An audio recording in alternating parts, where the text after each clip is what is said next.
Here are your headlines. Reflation bet sour amid hawkish noises from the Fed. Officials signal tapering could come sooner than expected. The Treasury rally continues. Going symmetrical, Bloomberg learns the ECB plans to raise its inflation target to 2% and allow room to overshoot when needed. And more Olympics uncertainty. Japanese media reports events in Tokyo may have to take place without spectators. Global pandemic deaths top 4 million. Good morning, everybody. Welcome to the second hour of the European Market Open this Thursday morning. Then, with a lot on our mind this morning when it comes to things that influence markets, we've got the Fed minutes to deal with, of course, here in Europe. We're thinking about the dreadful spread of coronavirus and the death toll that we just headlined there. All of that very much in our minds. Also thinking about what central banks are doing here, thinking about the PBOC, what it's doing over in China. That certainly spooked a few people in the Hong Kong market. The Hong Kong equity market down quite considerably in session, down by more than 2.5%, down by 2.8%, in fact. So let's have a look at where we open up on these European equity markets, where expectations were quite negative, actually. Down by 0.3% is the answer, 0.5% actually on the FTSE 100, despite a little bit of a rally in commodity prices, which you might think might support basic resource stocks and might support the London market more broadly. But now we're down by 0.8% on the FTSE 100. The CAC 40 also similarly weak this morning. We did see gains yesterday in session, so to some degree, we're unwinding what we gained yesterday, but we do see the IBEX down by 1.2%, so some moves to the downside, quite broad-based across the European equity markets.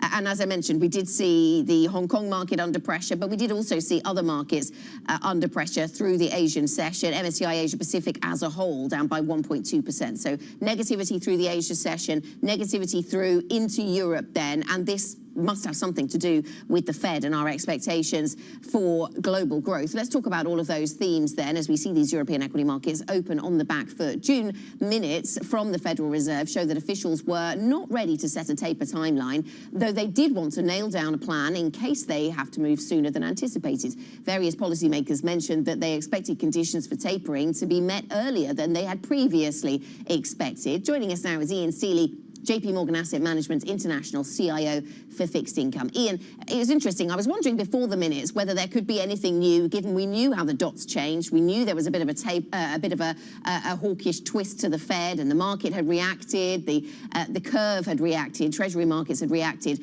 after the meeting, before the minutes, and yet we see some quite big moves on Treasury markets in response to what we got from the Fed. How do you make sense of it? Yeah, and I think it's interesting because we actually didn't see sort of really substantial moves post the minutes last night.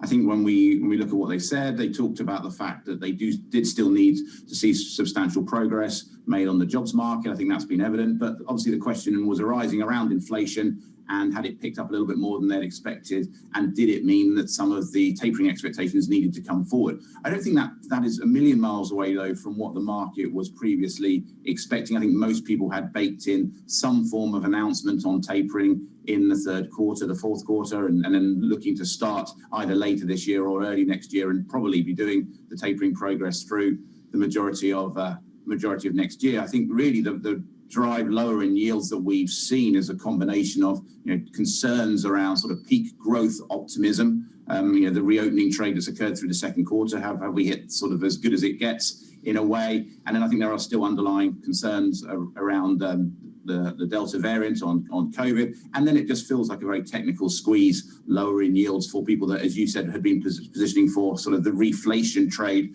over the first half of the year, and questions as to whether the Fed's actually going to allow that. Right, indeed. So talk us through a little bit more about what that means, that technical move then in markets, Ian, and the positioning that's led us to be in a state now where we've got a 1.27 handle on the US 10-year. These yields just keep dropping over the past 7 days. We've seen them continue to drop. How much further does that move have to go? If this has been about positioning in the first half of the year, what more needs to unwind?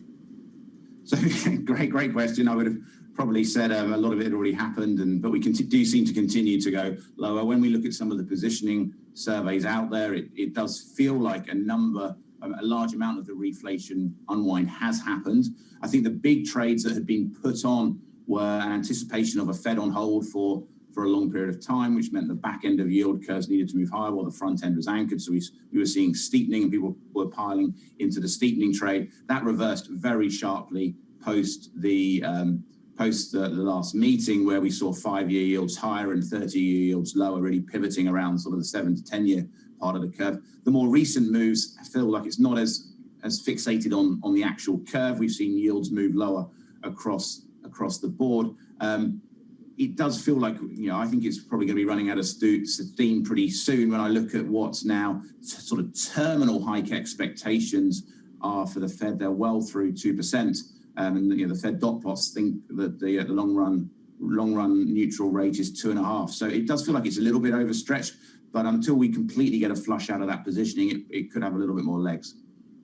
Yes, you make the point in your notes that the market has substantially downgraded the terminal Fed funds rate, and many people scratching their heads trying to work out why that is. So, Ian, there's the technicals. We talked about that, and you've said some of it's unwound already, maybe a little more to go, but maybe substantially that move is done. What about from a more fundamental perspective then? Where do you think this should settle? Where should we get to on 10-year treasuries on the curve?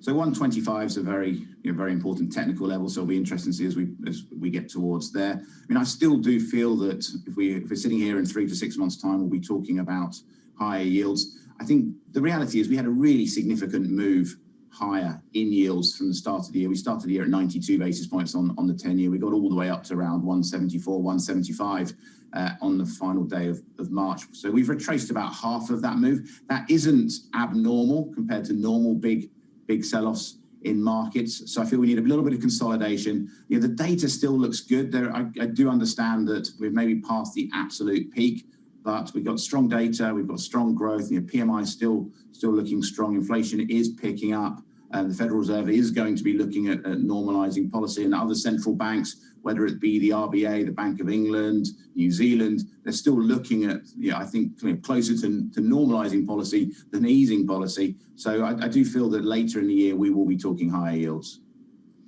Okay, so it's good to get your perspective then, Ian, on the normalness, sort of the normality of this. So this is not necessarily abnormal to see these moves between, 90 or so and 175, and then retracing some of that.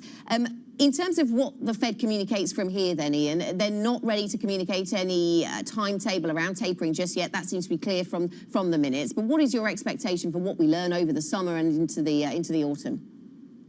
So the next couple of jobs reports are going to be very important. Actually, the next jobs reports can be very interesting because there should be some seasonal adjustments to that, which could mean it's a pretty impressive number, which will really set the scene for Jackson Hole, and whether we start to at least talk a little bit more about taperings, and whether that then leads to an announcement in the September or maybe the December meeting. I think we'll be starting tapering probably the beginning of next year, and looking to unwind that over a period of probably somewhere in the region of 9 to 10 months. And then that means the Fed said previously that they think that from the end of tapering, maybe 6 months, which means rate hikes maybe back in the next year, but probably first quarter of 2023.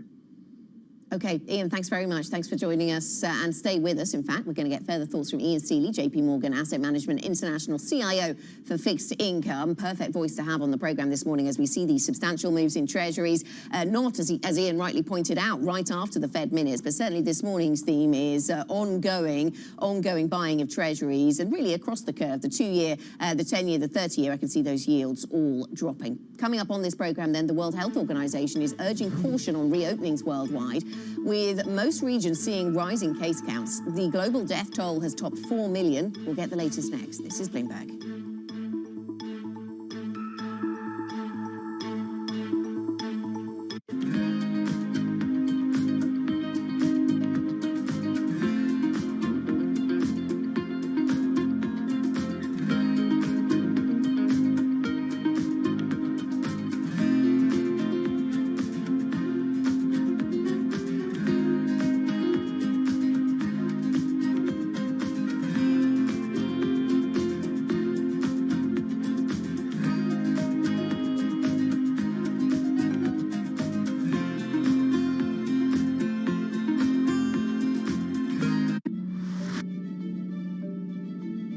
We're now in the early stages of a sustainability revolution. The battery problem may be the biggest unsolved problem in all of technology. Every time the United States has done great transformative things, there's been a partnership between government and the private sector. With a willing partner to ensure competitiveness and draw in investment in the United States, Canada's going to be able to be even more ambitious. The objective for Glasgow, first and foremost, is to keep that 1.5 degree temperature rise within reach. The train has left the station. Investors care about it. People who work inside of corporate America care about these issues.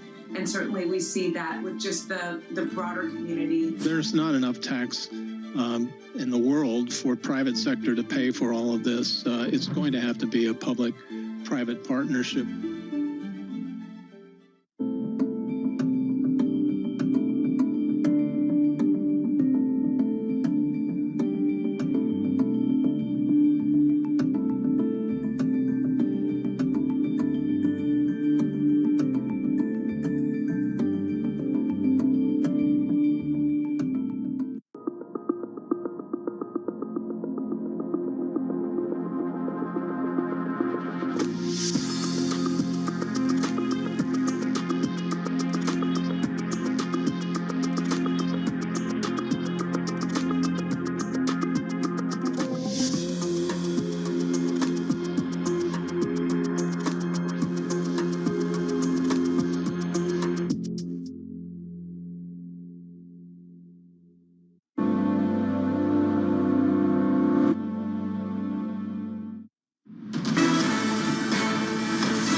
Welcome back to the European Market Open. 11 minutes into our European trading session this Thursday morning. And European equity market losses actually ramping up as we go through the first 10 minutes or so of trade. So unwinding the gains of yesterday to make these losses here on European equity markets. Let's have a look at some of the individual stocks that are on the move as the European Stock 600 ticks down by 0.7%. Let's get to one of the companies that's new to the market, day two for Wise PLC, just listing yesterday. Coming to market, a slightly unusual entrance into the market, but a tech name here in Europe, a tech startup, used to be TransferWise, of course. We saw it start trading yesterday with that direct listing, and this is day two, down by nearly 4%. Let's go to a stock that is the biggest gainer on the Stock 600, I think, or it certainly was earlier on. Knorr-Bremse, this is the braking systems company listed over in Germany, and it is no longer pursuing a stake for rival business Hella. As a result, the market is rewarding that particular company, up by 8.5%. It did fall at the time and it made those announcements that it was going to pursue a stake in Hella. Sticking with German themes, and TeamViewer, the software business over in Germany, down by 9.75%, confirming their 2021 outlook will be at the lower end of the revenue range. So a bit of downward guidance from that particular business. Now, the World Health Organization is urging caution over reopenings as regions across the globe have seen increasing COVID-19 infections over the last week. The UN Health Agency says more than 24 countries have reported epidemic curves that are almost vertical spikes. The death toll globally has now topped 4 million. Ian Steely, JP Morgan Asset Management International CIO for Fixed Income, is still with us. And of course, when we hear about those death toll numbers, Ian, we all think about how this is, of course, predominantly a human tragedy. But then thinking about how the global economy responds to this real health challenge that we're facing, are you adjusting your expectations for another dip in the global economy, for slowness, a slower recovery than anticipated, as the Delta variant seems to be spreading further and further through developed markets, and we have under-vaccinated populations in many emerging markets? Yeah, I think that's the key point you make there, is to look focusing on the areas where we've had high vaccination rates, because the efficacy rates that we've seen out of places like Public Health England showing that the vaccine is effective, particularly at keeping patients out of hospital from the Delta variant. The concern really is around the areas in the world that have either not been able to vaccinate the population to the same extent, or who have used more containment as a method of preventing spread of the virus rather than vaccinations. And there we're looking towards places like Asia, where they've really locked the economies down, which has been a very successful strategy when the virus wasn't as transmissible as the Delta variant appears to be. And it's interesting to see what are the authorities that are going to be playing a role in, as we continue to fight against coronavirus then and continue to try to support economies in the face of it.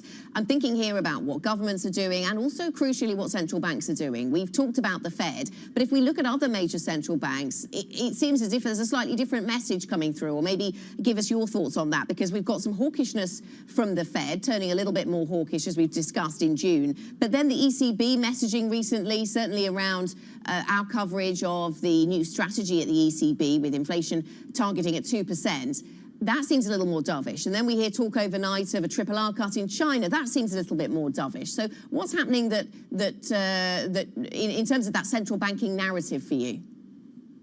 So I think maybe break those two down, because I think they are separate events. The ECB, not too different to what we saw with the Federal Reserve and the flexible average inflation targeting. This has been a long-term strategy. The last time they made a strategy adjustment that was this significant was back in 2003. And it's something that they've been looking to do for a while. And I think makes sense, because the 2% or just below 2% was a little bit confusing, and as people with long memories will recall that if we think back to post-financial crisis, it did cause a little bit of concern, and a couple of rate hikes which were seen to be policy errors in post the event, as they moved higher when there was that spike higher in inflation, and they weren't able to see through that. So I do think that this is more of a long-term view, and but I don't disagree with you. I do think it's probably on the dovish slant, because if they do have a at or above 2%, or around 2%, I should say, and flexibility to go either side of that, it does mean that they should be easier for longer. And as we all know, Europe struggled to get anywhere near 2%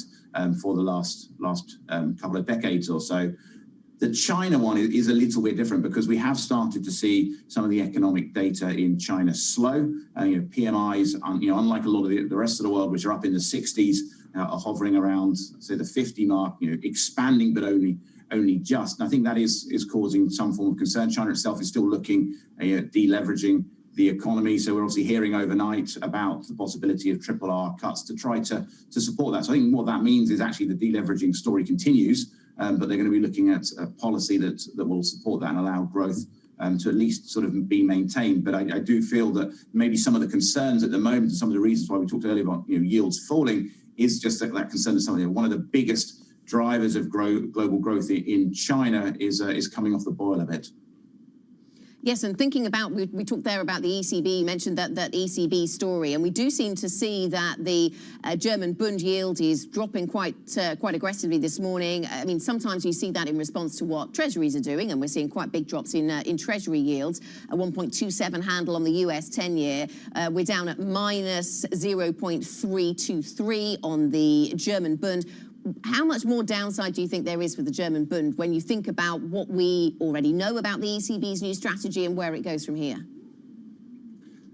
Again, I don't think there's a huge amount more downside. I do feel the big rally has probably happened, and hopefully we do get some consolidation here. I mean, if we look at where we were in the heart of the pandemic, 30 or 40 basis points lower than where we are today, I don't think we're going to go go to there. Obviously, things are looking a lot better. The vaccine rollout is picking up in Europe, but Europe is reacting to what should be a dovish message, or at least a longer-term dovish message from the European Central Bank. It probably does mean that the purchase programs continue for longer as they do try to target that flexibility around 2%. So that just means that that there will be continual support for Germany.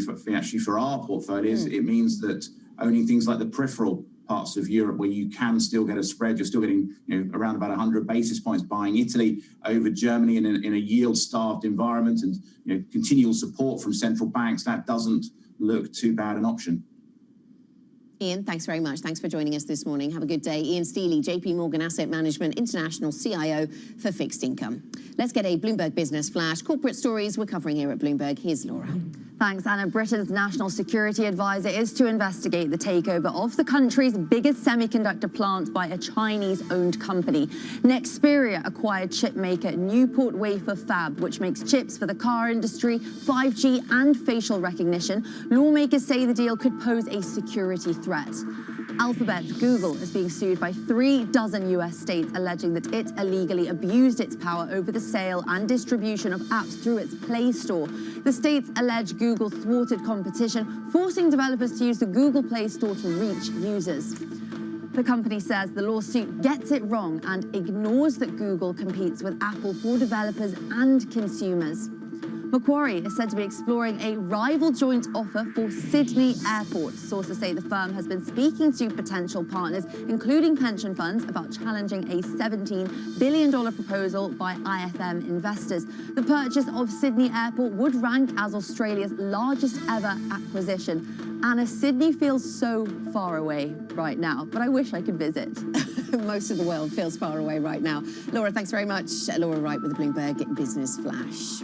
Coming up on this program, more on that Bloomberg scoop. We understand the ECB has agreed to raise its inflation target with room to overshoot also being factored in. We'll get details next. This is Bloomberg.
Mercedes-Benz is on a path towards CO2 neutral mobility. So we have flicked the switch there, and really we're going to step by step electrify everything. And what does that mean? Combustion engines get electrified.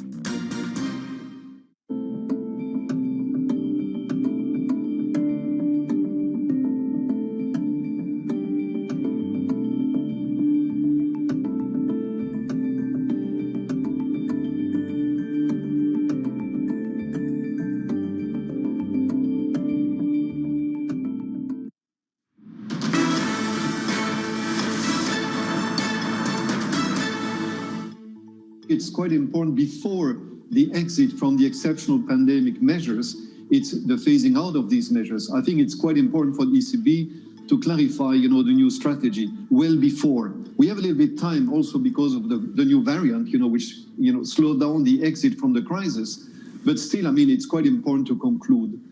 The difficulty of the ECB is that you really need unanimity. It's not like, current monetary policy, where, it's sufficient to have a majority to take decisions. Here we talk about strategy, which means that you need a unanimity. That means also that individual governors have a kind of veto power. I cannot imagine a situation, when you conclude the review, and then suddenly one governor will say, well, I broadly disagree, with that fundamental aspect of the strategy. And that takes time. It also means that there will be no mechanistic sort of formula, as we have seen, we have discussed in the United States, for example. It will be more generic, and it should be fit to many situations, actually. That was Peter Prett, the former chief economist at the European Central Bank, giving his views on the latest inflation strategy that we know a bit about and are going to learn more about from the ECB. Let's bring you the Bloomberg scoop on that very subject. We understand the ECB policymakers have agreed to raise their inflation goal to 2%. This marks a departure from the previous aim of below but close to 2%. Sources say policymakers will also allow room to overshoot as Europe builds back from the pandemic. Joining us now is Bloomberg's Western European Central Bank's editor, Paul Gordon. Great scoop on this subject then, Paul, and good to have you here to explain it to us. So what do we already know then about how this new inflation target is going to work? Well, the key change is not just this shift to 2%, which is small but significant, but the room for the overshoot. And there is detail still to come later today on exactly what the wording is on that.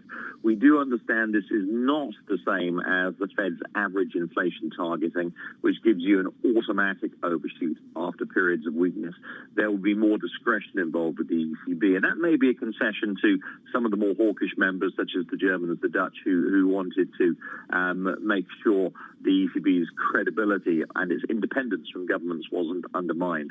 But this is a big step, and that shouldn't be underestimated. A big step, and we know some of what's going to be announced today then, as you've set out, Paul. What are we expecting to hear today from the strategic review? So a bit more of the wording around the overshoot, about how much flexibility that will come with. What else? Quite a lot more, potentially. This review's been going on for 19 months. There were 13 so-called work streams. Some of the highlights of that we're looking for are how the ECB will address the fight against climate change. That is something that the President, Christine Lagarde, has been passionate about. An issue that came up in the listening events the ECB did during the review were house prices and the fact that they are not counted in the inflation measure. Owner-occupied housing is not. We would expect a change on that. And we may also see changes on how it addresses financial stability and money supply growth, areas which are quite technical but very important in formulating policy. It could be quite a big drop of documents and quite an intense press conference. Yeah, a lot of detail then perhaps for the team to wade through. Thanks so much, Paul, for giving us a heads up on what to expect. Paul Gordon, Bloomberg's Western European Central Bank's editor. Thanks very much for joining us this morning. Coming up on this programme, food prices are on the rise. The United Nations believes it is a short-term shock caused by the pandemic and extreme weather, but many major banks see it as the start of a new super cycle. What does this mean for food prices globally and their role in inflation, of course, heavily present in many measures of emerging market inflation? So we'll get into that conversation next. We'll also keep track of these markets here in Europe deteriorating a little bit in the last half hour. This is Bloomberg.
delayed 4 more weeks. That's the delay expected to be added to the lifting of all lockdown restrictions in the UK. It had been due to happen on June 21st, but UK Prime Minister Boris Johnson to address the nation later today and to push that date into July. It's all down to a surge in the Delta variant, and government ministers thought to want more people to have their second COVID vaccine before they ease all restrictions. How are markets responding? Well, they're largely taking it in their stride. The FTSE 100 actually gaining ground.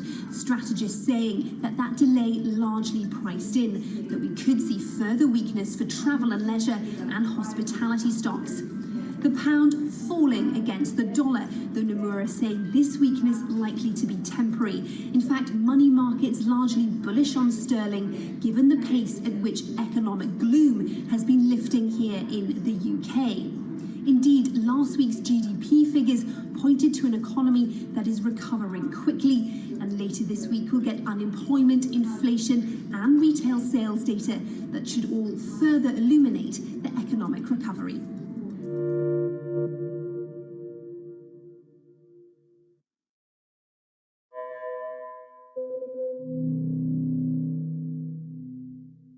Curtain will rise again. Broadway's returning June. Have you bought tickets? It's busted out. You've got more time here. Commodities are up. Keep going. To the moon. Beautiful. Bloomberg Surveillance. Weekday mornings on Bloomberg Television and Radio. This is a market that over the past few weeks has made it clear it wants to go higher. It got a little spooked by the idea that geopolitical tensions are rising.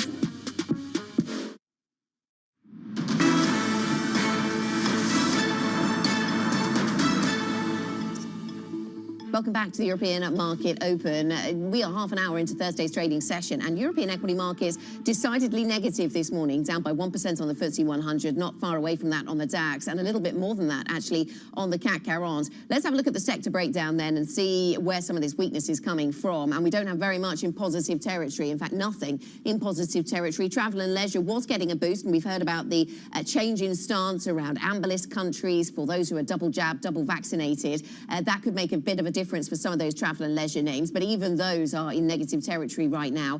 Basic resources, that'll act as a bit of a weight on the London market. That is the worst performing sector, and the heavily weighted banks and autos and auto parts also move to the downside. So heavy going for European stocks this morning. Let's get a Bloomberg First Word News update. For that, here's Laura.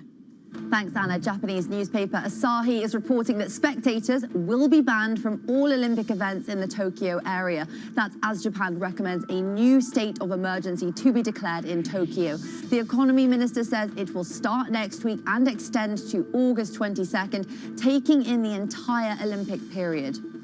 A 2-week search for survivors of a collapsed apartment building in South Florida has come to an end.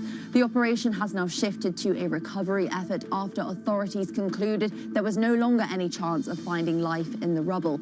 Crews have recovered 54 victims. 86 people are still unaccounted for. Haiti's police chief reportedly says 4 suspects tied to the assassination of the country's president have been killed. The Associated Press report also says 2 other suspects were arrested. President Jovenel Moïse was murdered at his private residence. He had governed by decree since January 2020, when parliamentary terms expired without elections being held. Global news 24 hours a day on air and at Bloomberg Quick Take, powered by more than 2,700 journalists and analysts in more than 120 countries. This is Bloomberg. Anna. Thanks very much, Laura Wright in London. Now, the UN's, the United Nations Food and Agriculture Organization, is due to release its food price index later today, which is expected to show that these vital commodities play a large part in the increasing inflation story. The UN blames rising prices on a short-term shock caused by the pandemic and extreme weather. But banks like Goldman Sachs and JP Morgan see the start of a new food price super cycle. For more, we're joined now by Will Kennedy from our energy and commodities team. So there seem to be varying views as to how long this higher food price environment is going to be with us. Will, what's been driving food prices higher then over the past year or so? It's a combination of things, Anna, both on the supply side and the demand side. On the supply side, some of the really bumper crops that we've seen over the last decade or so have been curtailed a little bit, especially by dry weather and drought in some parts of the world. And then on the demand side, we've seen huge demand in China for American crops and Brazilian crops, soybeans and corn in particular, to feed their burgeoning livestock herds, pigs. And that's the combination of those two things have really seen some spectacular gains. Over the last 12 months, we've seen a 90% increase in corn prices, 55% increase in soybeans, and a 1/3 rise in benchmark wheat. So that gives you some idea of the scale of the increase. Okay, so this is something that's broad. It covers a number of soft commodities, as you've just mentioned. What do we expect the report today to show then? I think that what these reports show is that these prices are edging up into the food import bills of consuming countries around the world. Countries that rely on imports are often developing countries. The world's biggest wheat importer, for example, is Egypt. And, every time these prices rise, that means a higher cost for them. So it's a real burden on these economies, whether they have to pay for food subsidies or, consumers end up footing the bill. Yeah, indeed. And on that subject, what will this mean for consumers? I guess it means different things for consumers in different countries, certainly emerging markets where food prices are very much a higher part of what consumers spend their money on. This might be felt most. Yes, that's right. I mean, it's a huge part of consumer baskets in developing countries. And of course, it adds to the broader concern about inflation that we're seeing globally. It's not just food prices that are rising. It's a rally that we've seen across the commodities complex. Energy prices, oil and natural gas are rising. And, take it all together. And it's one of the themes that's driving concerns among economists and central bankers that inflation may be shifting. Okay, shifting, and for how long, we will see. Will, thank you very much. Will Kennedy from our Energy and Commodities team, thanks very much for joining us. Coming up then on this programme, Japan's government is reported to have declared a virus emergency in Tokyo that will be enforced during the Olympics. That means likely banning spectators from the Games. We're live in Tokyo next. This is Bloomberg.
Bloomberg has enhanced search on the terminal to deliver what you need when you need it. Now, you can simply type phrases in everyday English in the command line. Compare financials. Find people. Analyze markets. You can enter phrases or ask questions. What do you want to know today? Ask a question or visit SearchGo to find answers now. Right now, about half of U.S. households invest. We'd like to get that number up to 95+%. Investing should be as ubiquitous as shopping online. It should just be something that people do.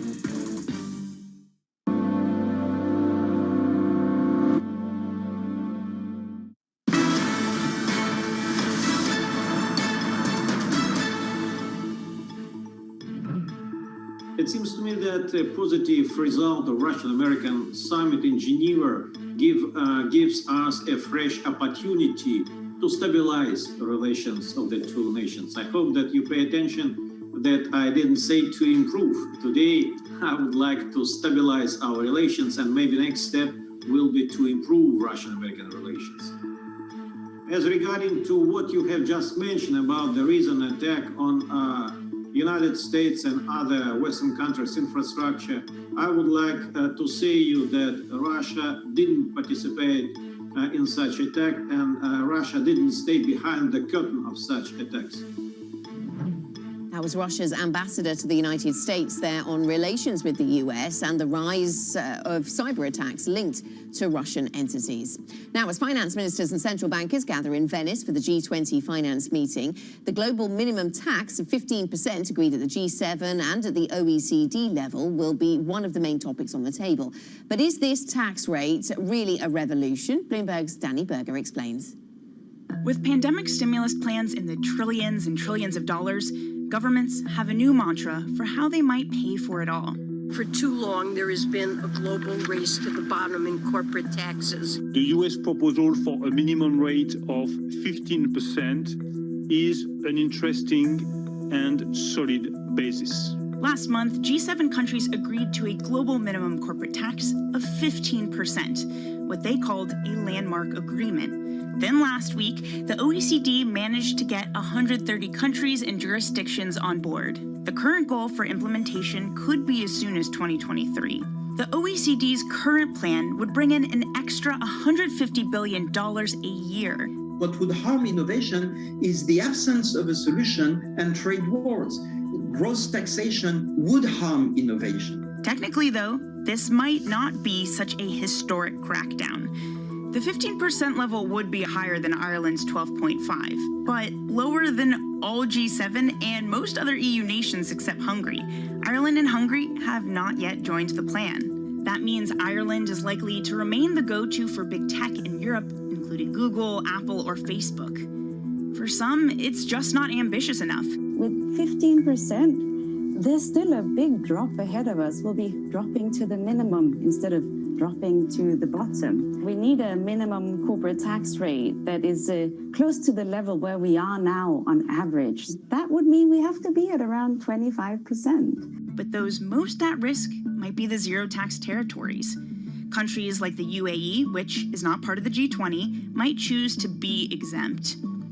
However, offshore tax havens, including a network of British overseas territories like Bermuda, the British Virgin Islands, Cayman Islands, but also Guernsey, Jersey, or the Isle of Man, are under pressure as Britain just hosted the G7 meeting. For the approximated $70 billion going through those islands, it might be the end of the game if global powers find a way to not only agree on, but implement a 15% global tax.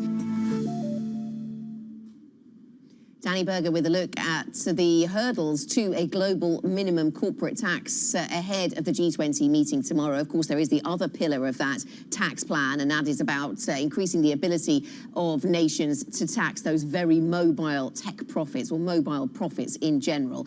So that's another part of that tax story. We'll return to that as we get closer to the G20 meeting. Now, let's get a Bloomberg Business Flash. Here's Laura. Thanks, Anna. Former President Donald Trump is suing tech giants Facebook, Twitter, and Alphabet, along with their chief executives. Trump says the lawsuits are a defense of his First Amendment rights and seek to restore his social media accounts, along with punitive damages. All three companies either banned or suspended Trump accounts following the January riot at the U.S. Capitol. Britain's national security advisor is to investigate the takeover of the country's biggest semiconductor plant by a Chinese-owned company. Nexperia acquired chipmaker Newport Wafer Fab, which makes chips for the car industry, 5G, and facial recognition. Lawmakers say the deal could pose a security threat. Alphabet's Google is being sued by 36 U.S. states, alleging that it illegally abused its power over the sale and distribution of apps through its Play Store. The states allege Google thwarted competition, forcing developers to use the Google Play Store to reach users. The company says the lawsuit gets it wrong and ignores that Google competes with Apple for developers and consumers. A study by staff at the Bank of England has found companies perform better when more women are in senior positions, but that too few are being promoted to the highest ranks. According to the blog post, women in authorised roles at UK banks doubled in the last 2 decades to 20%. However, there is a glass ceiling when it came to more senior positions. The research was based on a novel data set constructed from regulatory information. Macquarie is said to be exploring a rival joint offer for Sydney Airport. Sources say the firm has been speaking to potential partners, including pension funds, about challenging a $17 billion proposal by IFM investors. The purchase of Sydney Airport would rank as Australia's largest ever acquisition. That's the Bloomberg Business Flash. Anna. Laura, thanks very much. Laura Wright in London. Now let's take a look at some of the events that we're watching out for today at 12:30 London time. The ECB will publish the minutes from its last meeting. Policymakers kept bond purchases at a significantly higher pace. We are also looking ahead to hear from the ECB with regards to its inflation policy. Of course, we talked about that a lot today. At 1:30 p.m, we get the latest reading on US initial jobless claims. We had the JOLTS numbers remaining high, job openings. Now, with the labour market recovery gaining traction, unemployment numbers are expected to settle to pre-pandemic levels. At 4 p.m. UK time, the IEA publishes its weekly crude oil inventory report. We've seen a lot of volatility in oil prices in the wake of that disagreement at OPEC+. And finally, today, the IOC, the International Olympic Committee President Thomas Bach, is set to arrive in Japan. There's just over 2 weeks until the opening ceremony of the Olympic Games in Tokyo. Let's stay with the latest on that and get the latest from Japan. Local media in Japan is reporting that fans are to be banned from Olympic events in Tokyo to stem surging coronavirus infections. We're joined now by Bloomberg's Sophie Jackman, who's in Tokyo for us. And Sophie, good morning. So does this state of emergency that we understand is being declared in Tokyo, does that mean the Olympics might not go ahead at all, or what does it mean? It's a bit of a surprise, this state of emergency, but it's highly unlikely the Olympics will be cancelled at this point. As you say, just over 2 weeks to go.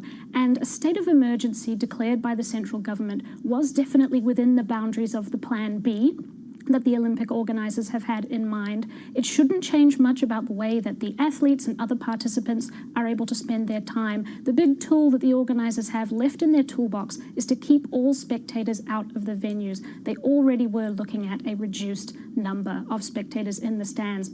The idea not so much is to protect the local population from the athletes coming in. Japan already has the Delta variant and many of the other variants of concern. The big concern is about the local population moving around, and so banning spectators from those events is an encouragement to keep them inside and try to limit the potential for the Olympics to turn into a super spreader event, which is of course the fear. Yes, and give us what is. I know that coronavirus and the latest data on it must be behind the decision then that we're hearing from the Japanese government. And I'm just looking at a headline crossing the Bloomberg now saying that Tokyo finds 896 cases of coronavirus. That against a 7-day average of 663. So things perhaps moving in the wrong direction. Is that the driver here, Sophie? Absolutely. Certainly cases on the rise here in Tokyo, and also a bit of a pinch on hospital capacity. And those are the metrics that the experts advising the central government are looking at when they make that decision on a state of emergency. State of emergency, of course, not new for Tokyo. We were in one until June the 20th, and after that was lifted, we saw those cases creeping up again. And another thing behind this decision is how sensitive this government is to public opinion when it comes to the virus and the Olympics, and the potential for the Olympics to cause that further risk of virus spread. There is a general election coming up just a couple of months after the Olympics end. So public opinion is really on the top of the government's mind, and they cannot afford to mess it up. And that's behind that decision today. Sophie, thanks very much. Thanks for joining us. Bloomberg's Sophie Jackman in Tokyo with the latest on what's being weighed up in Tokyo with regards to the Olympics. Just want to get back to the markets and tell you what's happening over in Hong Kong. The Hang Seng Index extending losses to 3%. That's the most since February 26. And it's in the context of some commentary around the RRR rate in China, the reserve requirement ratio. That's the amount that banks are required to keep on hand. And there's been a lot of talk that perhaps we'll see a RRR cut coming through from the the PBOC. That would bring more liquidity for banks, and normally you'd expect that to encourage risk assets to go higher, but it does seem to have unnerved people a little bit through the Asian session. Why is the central bank thinking about doing this? Seems to be the question many are asking, and we do see that the Hang Seng is down, as I mentioned, 3%. So coming up on this program, we'll talk about that. We'll talk about what's been going on through Asia. We'll also talk about the European equity session, which is a negative one. It's a down day, certainly for European stocks, with all 20 industry groups lower on the Stoxx 600. We'll get into the market conversation with the Markets Live team next. This is Bloomberg.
Trading revenues coming in better than expected. Everything cash, $1.4 trillion of cash. One of the most notable aspects of this report that was stellar.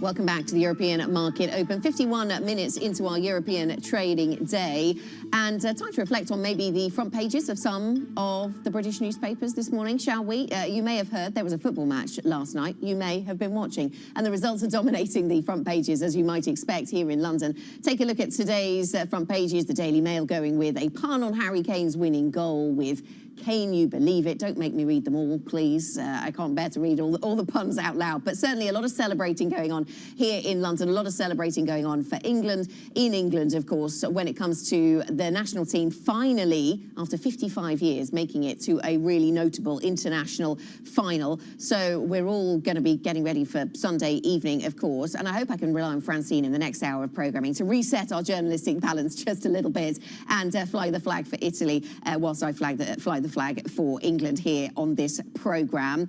You might have thought some of that feel-good factor for England might flow into the FTSE 100, but not a bit of it. Much too sensible for that. So the FTSE is down by 1.3%, very much in keeping with the losses elsewhere.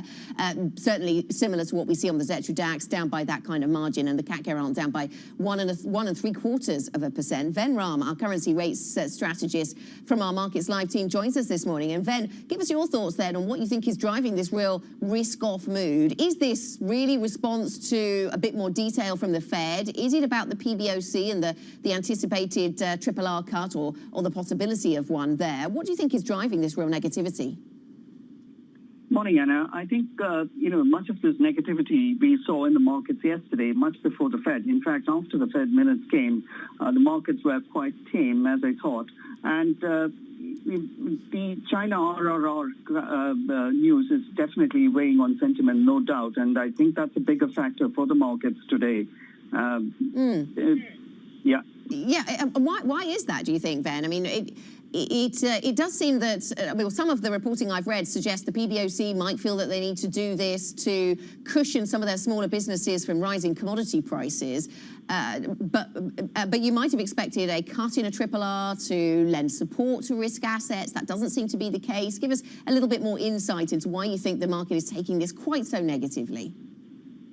Well, the markets are thinking that, look, I mean, in the Chinese economy is likely to slow down later in the year, and that is kind of already kind of in the market pricing, I would think.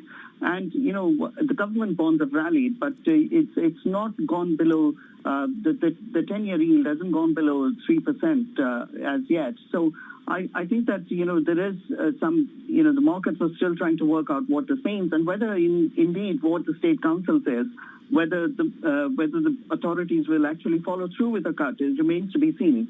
So it's not clear whether we are going to get a cut at the end of it all. Right.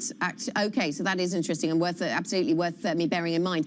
You were writing ahead of the Fed minutes, Ben. You were writing that the Treasury rally was going to face a litmus test. Well, how did it do out of that litmus test? Because it seems as if the rally continued. What's your explanation? There are all kinds of theories doing the rounds, many of them fairly technical. Well, I think that, the Treasury rally is going to continue. I think that the litmus test, they passed through the litmus test because the Fed was, had the Fed been hawkish, had the Fed minutes been hawkish, or had they discussed a tentative timetable towards tapering, I think the rates would have gone higher, but they failed to do that. And I think that that's kind of emboldened the rally in treasuries that we have seen. And I think that this rally is kind of in an overshooting zone now. We've had this rally since April, and it's going to, at 128 on the 10-year yield, when you've got the U.S. economy growing 6.5%, is slightly incongruent. I think we are in the last phase of the bull phase, the tactical bull expressions that we are seeing in treasuries. And I think that this is going to settle at some point soon, maybe at 123 levels. And then we are going to see a bit of thaw in pricing. And then we will see rates climb back up, but not overly so. And just briefly, Ven, what will you look for in the ECB announcements of later when it comes to inflation targets? Well, I think it's, as Bloomberg reported, I think they are going to change the semantics. They're going to change the wording from below but close to 2% to a 2% target and allowing for an overshoot. Now, what that means for inflation, actual inflation, is something else completely. It's one thing to say, okay, I'm going to be very liberal in my policy to allow for an overshoot, but inflation in the euro area, let's face it, in the past 7 years, has nowhere been in the 2% ballpark. So whether they having an inflation rate that high. Right. Sorry? Yes, it sounds like semantics, doesn't it? But we'll certainly watch for the detail, the wording around this. Ben, sorry for interrupting. Thanks very much for joining us. Ben Ram, our currency and rate strategist from our Markets Live team. Thank you so much for giving us your thoughts this Thursday morning. That is it for the European Market Open. Surveillance early edition is up next. European equity markets very much on the back foot. Many sectors in negative territory this morning. This is Bloomberg.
Access the financial world on demand. Hear from leading economists, policymakers, and industry experts via live and on-demand webinars, only from Bloomberg. Start exploring to see what's moving the markets. Visit Bloomberg.com/webinars. Countries that entered this crisis with limited fiscal space, with more vulnerabilities, need to be supported for the benefit of the world. The transparency of the debt burden for the poorest countries needs to be increased. There needs to be fuller disclosure.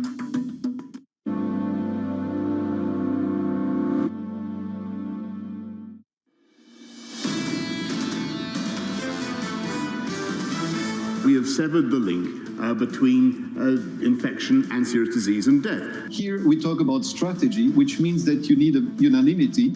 That means also that individual governors have a kind of veto power. Today, I would like to stabilize our relations, and maybe next step will be to improve Russian-American relations. This is Bloomberg Surveillance, Early Edition with Francine Lacqua. Well, good morning, everyone, and welcome to Bloomberg Surveillance Early Edition on this Thursday, the 8th of July. I'm Francine Lacqua here in London, and here's what's coming up on today's program. The reflation trade starts to unwind. Treasuries rally, taking yields below 1.3% as Fed minutes show progress towards tapering. The ECB still believes. Bloomberg learns that Europe's central bank has agreed a new inflation goal of 2%, and it will allow an overshoot if necessary. And the former Microsoft chief executive Steve Ballmer becomes number 9 on the list of centibillionaires. Jeff Bezos becomes the wealthiest person in modern history with a $212 billion fortune. So good morning to everyone, especially my floor crew who actually gave me a nice cup of coffee where it says it's coming home on the lid. But let's get straight to the markets. The great reflation trade is buckling around the world. The idea that inflation was returning has hammered bonds, driven stock gauges to repeated records, and also re-energized some of the value stocks. Now it's in rapid retreat. Now driving the drama in the bond market, and it started about 48 hours ago, 10-year Treasury yields sinking below 1.3%, with real rates actually sliding below 1%. Now, even as investors sour on growth and inflation prospects, there are believers in Frankfurt, because Bloomberg has learned that ECB policymakers have agreed to raise their target for price growth to 2% and allow room to overshoot when needed. Now, that marks a significant change from their previous target of below but close to 2%. Let's talk more about the markets with Bloomberg's Eddie van der Walt. Eddie, thank you so much for joining us. There's so much actually going on in terms of treasuries and what exactly is behind that move. It doesn't really make sense. I mean, treasuries, the 10-year under 1.3%, we see growth at 6%. So at what point does it actually stabilize? Yeah, it's really interesting that just at this point where the ECB is starting to make noises about allowing inflation above its 2% target, suddenly the market is giving up on the reflation trade. And really, I mean, it's significant. The bond market has been leading the charge here with real rates on the 10 years below -1%, and stocks this morning right on the back foot. We're seeing the Stocks Europe 600 down about 1.2% or so, biggest drop in about 2 weeks. So I think this move is starting to get significant. We could just be in for an interesting few weeks in the summer. Yeah, so what, a lot more volatility or just testing lows? Yeah, I don't want to get too quick on the volatility idea, because we've been let down by volatility all summer long. But I think particularly if we see oil prices come off as well, which then takes further pressure off the inflationary idea, that could trigger some significant volatility in markets. Yeah, definitely. Eddie, I know you've been covering oil for us as well also. That was the biggest story of this week, maybe before the Treasury move. I mean, where do we end up actually on oil? And is it something that central banks will look through? Absolutely. And you know what? I just looking at the central banks, we're seeing this big dichotomy. On the one hand, we're seeing the Fed, who is getting a little bit worried about inflation, right? And the ECB saying, listen, we'll allow inflation to overshoot. And I think, and at the same time, traders are saying, well, what inflation are you talking about, right? We're not seeing this continue. Finally, the traders are saying, listen, this is starting to look like transitory. So it's been a complete change in the market. And at the core of it all is the oil price. Because I think oil is the big dog here that is wagging all of the tails. I think oil is just absolutely, if we can't see some sort of agreement at OPEC, and traders initially thought this spat at OPEC was potentially a positive for that oil price. But I think there's been a reassessment over the last couple of days. Traders are saying, listen, OPEC is a cartel. The job of a cartel is to push prices higher. If a cartel can't agree, then therefore perhaps oil prices are going to come down. And I think that's what we're seeing here. And that could really clip the wings of inflation. Eddie, very quickly also, when we heard, I mean, not very quickly because we'll spend a good amount of time on it, but when you look at the ECB and, the review and what it means for inflation, I mean, is it just semantics? Because even if they're prepared to let it overshoot, it may be okay in the future, but for now, we're not really seeing real inflation taking hold in Europe. Yeah, I mean, me and a colleague was, we were joking about this morning. Michael Guido, who's on our Squawk desk, he was saying to me, listen, I'd like by the time I retire to have close to but just below $1 billion in my retirement account, but it's never going to happen. And it's a little bit like that, right? So they had this target and they're pushing it higher, but they're not getting anywhere near the target. So having an upper limit, it kind of doesn't matter, unless we actually see the market getting convinced that this is going to happen. And at the moment, that's just not the case. And traders aren't convinced. Thank you so much, our Bloomberg MLive team member, Eddie van der Veld. Now, to talk more about the Fed, inflation, and the ECB, the markets really that have had quite some movement in the last 48 hours, we're joined by James Athey, Investment Director at Aberdeen Standard Investment. James, I can't believe you made it up. Thank you so much for joining us on a day that actually, the day after the UK, not the UK, but England has made it in the final. So good luck also to you on Sunday. Talk to me a little bit about treasuries. I mean, if you look at treasury in the 10-year movement, where does that end up? Yeah, I think I can probably talk more accurately or in a more informed fashion about the football than I can treasuries at the moment. It's febrile out there, Francine. Obviously, positioning has been heavily skewed. I kind of expected the consensus to get cleaned out in Q1 because I felt there was just an overwhelmingly broad consensus amongst participants about what the future looked like, and there was very little consideration of risks to the outlook. And obviously Q1 was completely the opposite. We just saw this massive acceleration of the reflation trade, and I think that just has led to a situation where there's just far too much positioning in the same direction. And again, the underlying assumptions and outlook that backed up that consensus view, I think, were always overly optimistic and not considering duly the potential risks to that outlook. I don't think there's been a massive change in expectations for the future, but of course, when prices start moving and people start suffering pain, profit and loss pain, then we get these kinds of dynamics. But James, are you expecting the 10-year to stabilize at 1.23 or something like that? Are we looking actually at technical levels now, if the narrative hasn't changed that much? Yeah, I think we are. I think we are looking at technical levels. We've gone through a few of them. I think 132, 138 was the sort of bottom of the range. A lot of the technical analysts are now saying that because we've pushed below that, we've closed below that. That's completely invalidated the bear thesis. Actually, technicals are now bullish, but we are approaching the 200-day moving average in the 10-year. It'll be interesting to see how much work we do around there. Again, if that's another technical level that doesn't last long, we could very much see this move accelerate. I think the systematic type flows are always important. CTAs had got very short, had been huge sellers. They've been closing those shorts and flipping long, and that tends to be a powerful flow when that starts happening. So if the 200-day moving average holds, yes, I think we can sort of consolidate and yields will likely pop back up. The other thing which I think, concerns me, shall we say, is that throughout this recent period, really, equities have held up very well. Obviously, they're a bit wobbly today, but, very much making all-time highs day after day in recent days and weeks. If equities were to suffer from some selling pressures, then really the downward pressure on Treasury yields could certainly build. That's not my base case. I think we will find some stability and yields will probably pop higher, but I think there are definitely risks that could see Treasury yields fallen considerably from here. But James, have you changed at all, actually, your growth outlook? So because of the variance, which we've known for quite some time, but now it's dominant in the US, has it changed your base case for fundamentals at all? No, not really. I mean, I would describe this as the market actually coming to us. We had been more sanguine. We have always been in the camp that we're seeing a lot of temporary forces, huge and powerful forces, but none of them sustainable over the medium term. We're seeing those forces combine and creating this incredible looking growth and inflation outlook.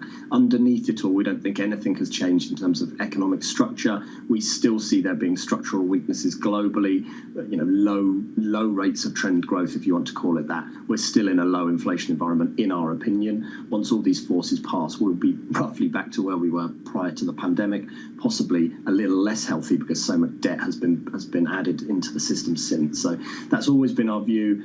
We thought 2022 growth forecasts were always a bit toppy because the fiscal impulse will be so hugely negative just about everywhere. So no, we're not changing our economic outlook at all. We just think the market is now probably a bit closer to recognizing some of the downside risks.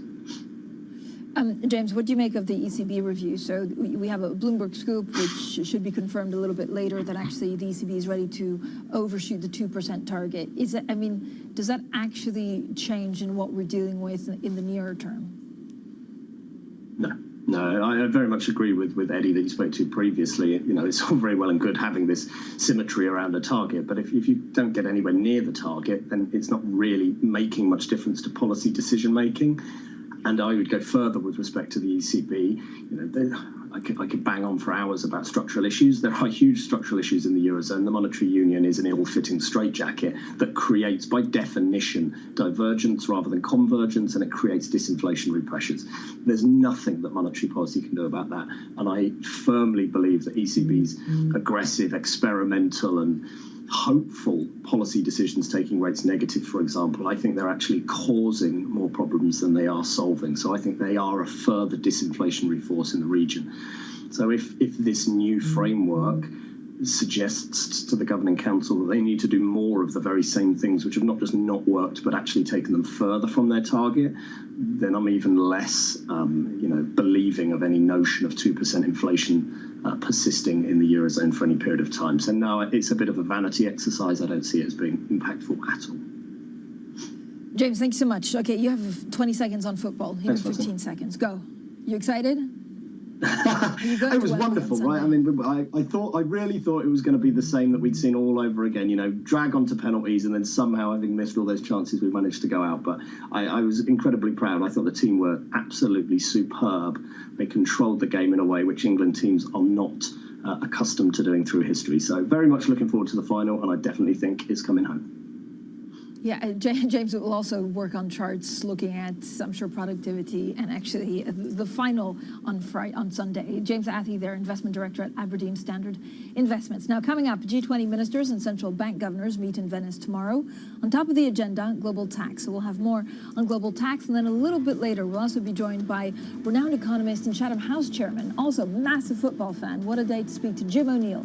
We'll talk inflation, emerging markets, and of course, a recovery. If you have any questions for Jim, just write in at IB Plus TV Go. This is Bloomberg.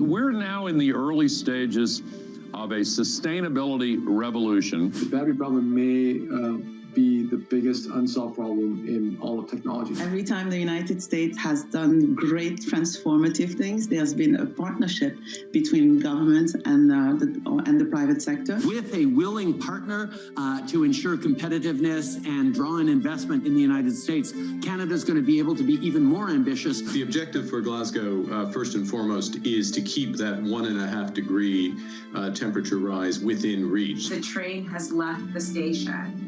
Investors care about it. People who work inside of corporate America care about these issues. And certainly we see that with just the broader community. There's not enough tax in the world for private sector to pay for all of this. It's going to have to be a public-private partnership.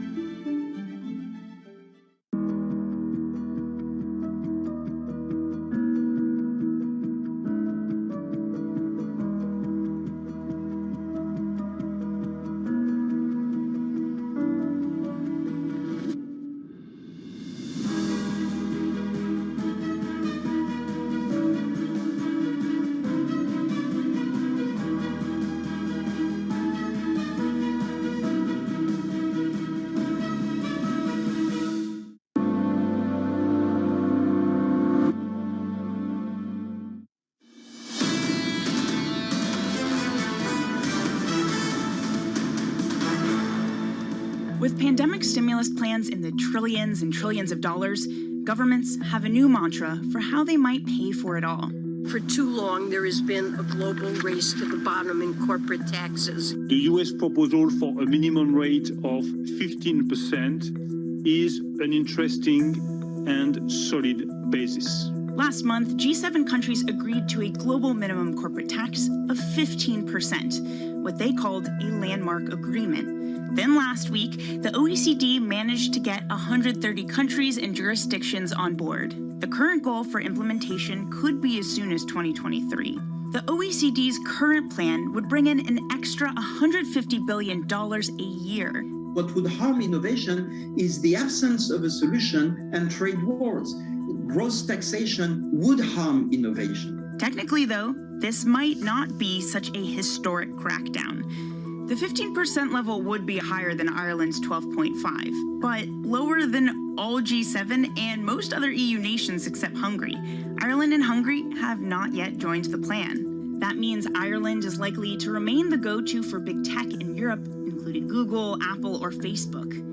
For some, it's just not ambitious enough. With 15%, there's still a big drop ahead of us. We'll be dropping to the minimum instead of dropping to the bottom. We need a minimum corporate tax rate that is close to the level where we are now on average. That would mean we have to be at around 25%. But those most at risk might be the zero tax territories. Countries like the UAE, which is not part of the G20, might choose to be exempt.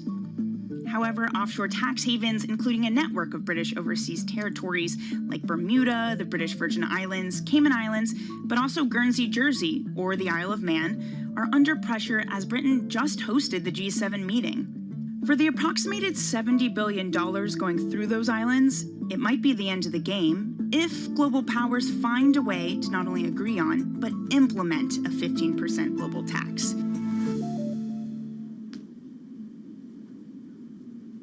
A look there at the hurdles to a global minimum corporate tax ahead of the G20 meeting tomorrow. Now, to talk a lot more about this, of course, we look at also the people that have gained the most in terms of wealth in the last 10 years. Former Microsoft chief executive Steve Ballmer has become the latest person to join the centibillionaire club. Now, this as Jeff Bezos becomes the richest man in modern history with a personal wealth topping $212 billion. Now, Ballmer is the 9th man to reach the 11 figures of wealth, and all but one of the men above him are Americans who made their fortunes through global tech companies. Well, joining us now to discuss this further is Bloomberg's Tom Metcalf, for many years on the Billionaires team now, who, of course, oversees all of our finance coverage. Tom, how have the rich done generally in 2021? It's been, just an absolute period of enormous fortune growth for everyone, and that really is exemplified by, as you say, these 9 people with $100 billion or more each. Which, when I first started covering the world of wealth, that was unfathomable. But in the last, 5-10 years, there's been this enormous boost in the ranks of the rich, and frankly, in the last year, despite the pandemic, it's sort of increased at an even higher pace. Tom, to take it back to corporate tax, what impact could that actually have on billionaires and some of their companies? Yeah, so it would be kind of an indirect impact. I mean, a lot of these fortunes are going to be derived from, typically large stakes in big publicly listed companies. So anything that's good for, the public companies, maybe not for the workers, is probably going to be good for these billionaires. So if, say, some big sweeping change comes in the tax code affecting companies, you'd expect that to sort of be reflected in these fortunes falling off slightly. But whether that will happen is one thing. Whether the tax changes actually do have any kind of material impact is another. And one of the reasons behind Bezos' sort of hitting this new record is obviously the Jedi contract being withdrawn. So a lot of the stuff we're seeing is actually continuing to be good news for the billionaires and the companies they own. Tom, thanks so much. Bloomberg's Tom Metcalf there with the very latest on this tax and the billionaires. Now, coming up later on in the program, global deaths from the coronavirus hit 4 million in total as the outbreak continues to run wild in India. We'll talk to our Sam Fazeli about the efforts to stem the spread. And then a little bit later on, we'll also be talking to famous economist and Chatham House chairman Jim O'Neill to talk inflation, emerging markets, a recovery. We may have a bit of banter on football as well. If you have any questions for him, just write in at IB Plus TV Go. This is Bloomberg.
I'm David Weston. Bloomberg Television is reinventing one of the most iconic brands in financial television for a new audience. Join me to see the news program for the clever investor. This is Bloomberg Wall Street Week. It's really a reminder, isn't it, just how sensitive the markets are to any commentary about trade. We did see some pressure on the yuan, we did see some pressure on the futures. That is now being reversed.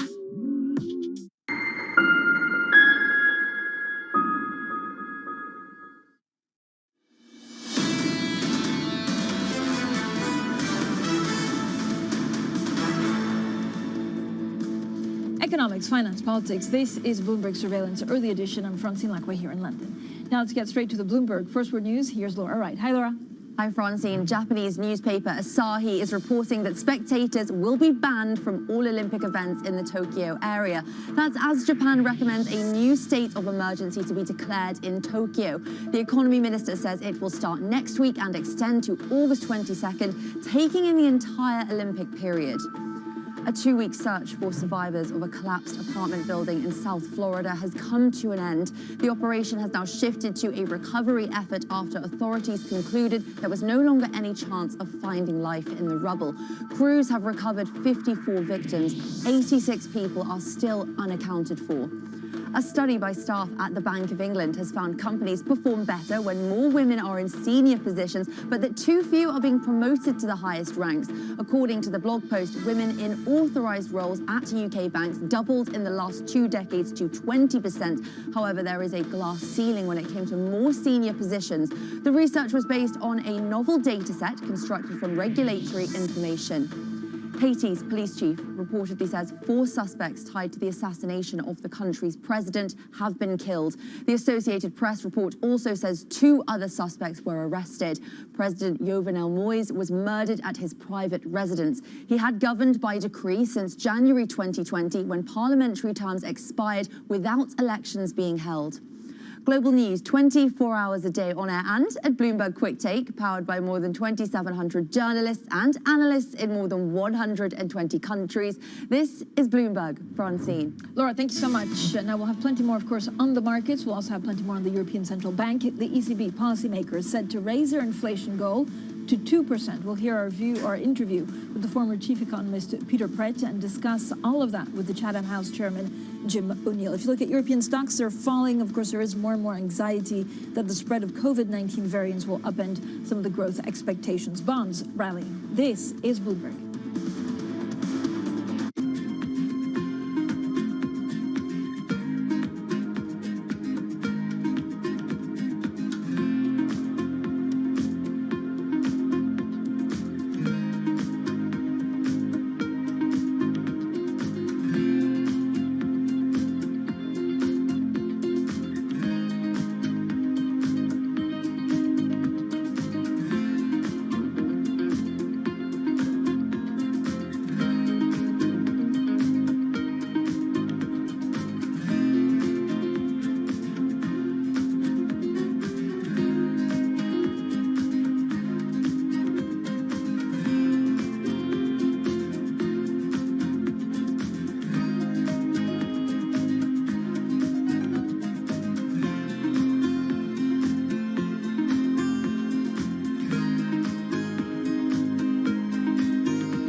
G7 today need to wake up and listen to the science. There isn't room for discussion on this. Scientific inevitability, and they need to act. They don't need to talk anymore. They need to just act. Climate change has been on the agenda of the G7 since maybe 2003. So we need to see action, not just talk. And we've only got 9 years left to halve carbon emissions if we're going to stop dangerous climate change happening. United, we'll never be defeated! The world is possible!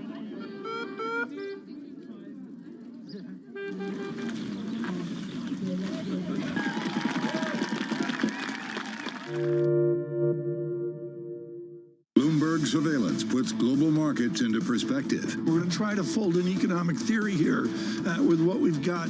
Based on data. The focus is going to be on the data, the manufacturing data. How the market responds will be really interesting. Timely conversations. Part of getting out of this hole is big fiscal. Keeping you up to date on trends. When do you take this thing off? So you put it on to take it back off. Wake up with Tom Keene, Jonathan Ferro, and Lisa Abramowitz. Weekday mornings on Bloomberg Television. I think what we've seen during this period of time is that communicating via video is not a fad. We are using it in all aspects of our lives, for work, for learning, for communicating, for staying in touch. Every Friday with 30 minutes dedicated to fixed income, I'm Jonathan Ferro. This is Bloomberg Real Yield.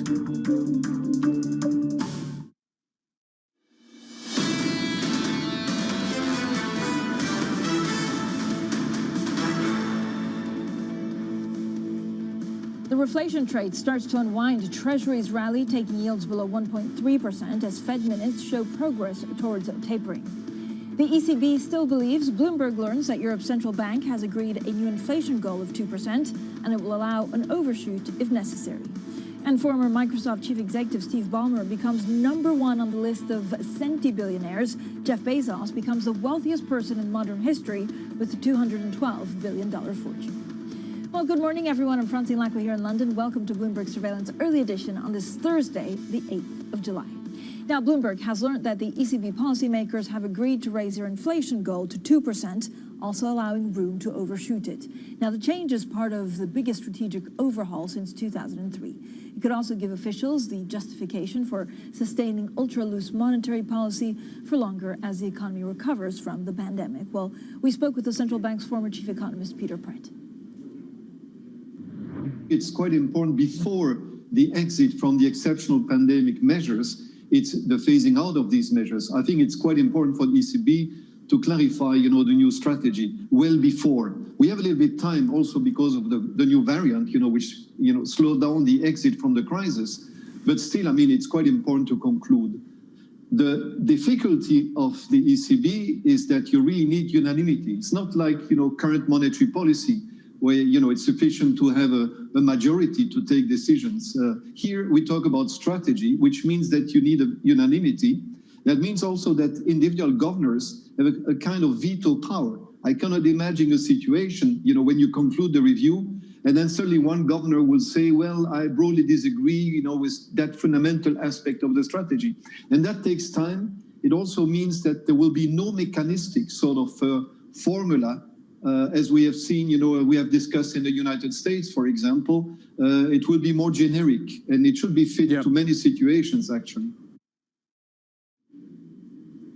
The former ECB chief economist's comments come as Fed minutes showed ongoing uncertainty when it comes to the inflation outlook in America. Now, markets, on the other hand, seem to be acting more decisively this morning. U.S. benchmark yields are in a sharp retreat as worries grow over the pace of the recovery and doubts creep in about the longevity of any inflation spike. Well, joining us now to discuss all of this is Jim O'Neill, chairman of Chatham House, a renowned economist, Lord O'Neill, also known for coining the term BRICS. He also worked as chief economist for Goldman Sachs International and as commercial secretary to the UK Treasury under David Cameron. I know you want to talk about football, Jim. We'll save that for last, the best for last. But I need to ask you, first of all, about what's been happening in yields and treasuries, because it's been quite extraordinary. Do you think there's a repricing because of shorts or technical levels, or is it actually a repricing because we worry about the recovery? I don't know. But it is extremely interesting. It certainly seems to me one of the probable crowded trades in the more levered community of the markets has probably been to short treasuries. And with the move of the Fed, which certainly surprised me a little bit, and crucially, even without focusing on the Delta variant, marginal news that the pace of recovery is at least the pace of recovery is slowing in many parts of the world. And what I suspect might be behind it is now 2 consecutive months of evidence of a possible significant slowing in China. I'm guessing it's kind of wrapped into all those things together.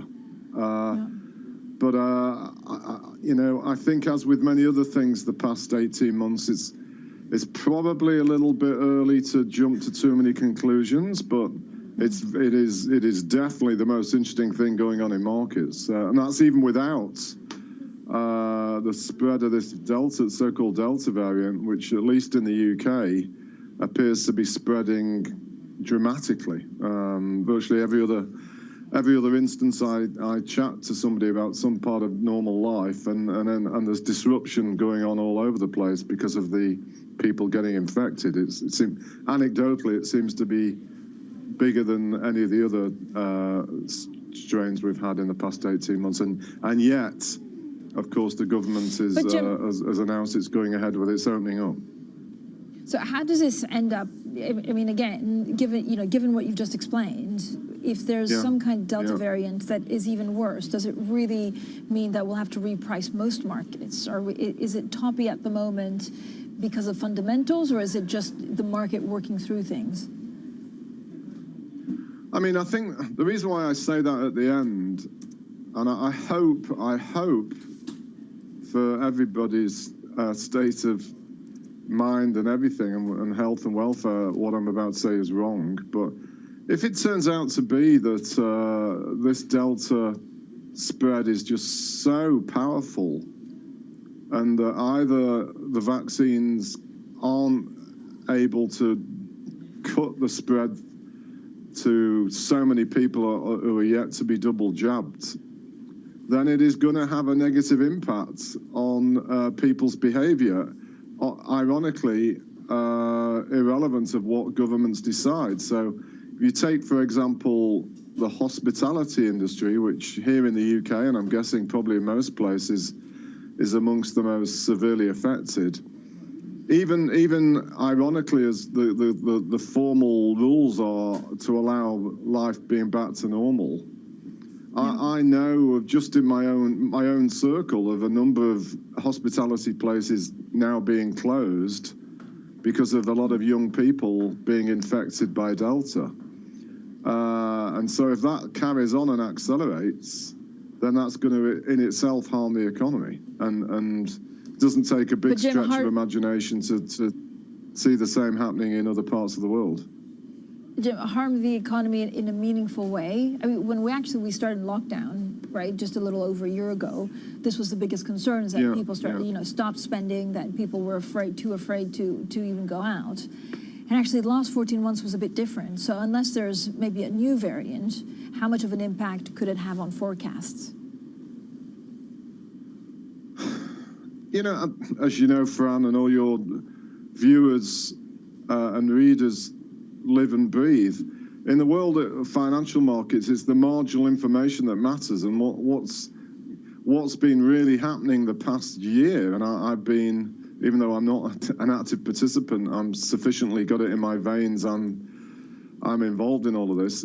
More and more people have got more and more optimistic about the recovery as time's gone on, and I've believed it myself, and one of the earliest, and I've believed it more and more and more.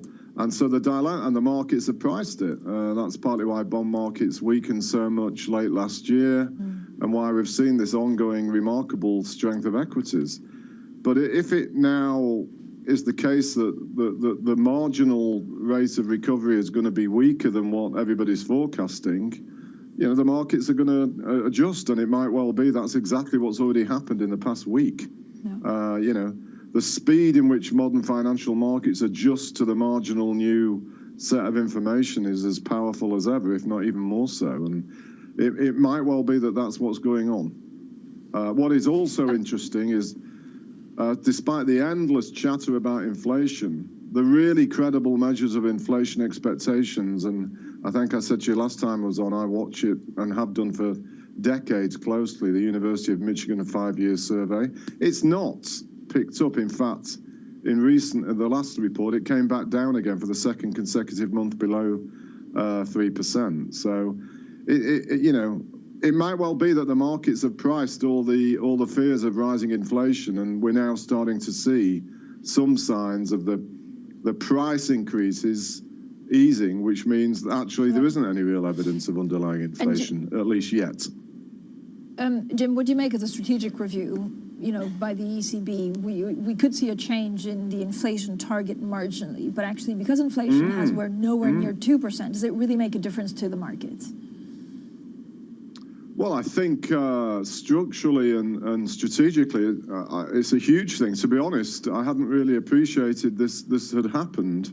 Too focused on sport and football. But it's a huge thing given the background environment and, of course, the historic role that the German Bundesbank has played as a sort of role model. It's something that I personally, on an intellectual basis, hugely welcome. The ECB has had a ridiculously rigid approach, so I think it sounds like a very sensible thing to do. And of course, if it would have been announced a month ago, in the mood the markets were then, it would have freaked out the bond market and probably contributed to a rise in gold and Bitcoin. But as you say, actually, in this current circumstances, the question is, well, does it really matter in the short term? And it probably doesn't. But I think over the medium to long term, yes, it's really important. And I think, you know, at the margin, for some of the so-called Club Med countries that have had their nominal GDP growth constrained by very rigid fiscal and monetary policy frameworks for 20 years, this, in my view, is really welcome news, particularly for your home country, Italy. I think it's really good news if this is a serious shift, and it sounds like it is. It is. I know you also want to talk about football. Oh my gosh, England, Italy, but we'll save really. that. Jim O'Neill, Chatham House. It's not Manchester United. No, I know it's not, but I'll still ask you about it and whether we can see actually UK economic bounce. Jim O'Neill will be back in a couple of minutes. Coming up, the Chinese economy's Great Wall. We'll also ask Jim O'Neill the role of China in the global economy and the outlook for emerging markets. This is Bloomberg.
Never sleep, so stay connected with Francine Lacqua in London, Matt Miller in Berlin, and Kaylee Lyons in New York. Perspective on the day ahead. Bloomberg Surveillance, early edition. Weekday mornings on Bloomberg Television.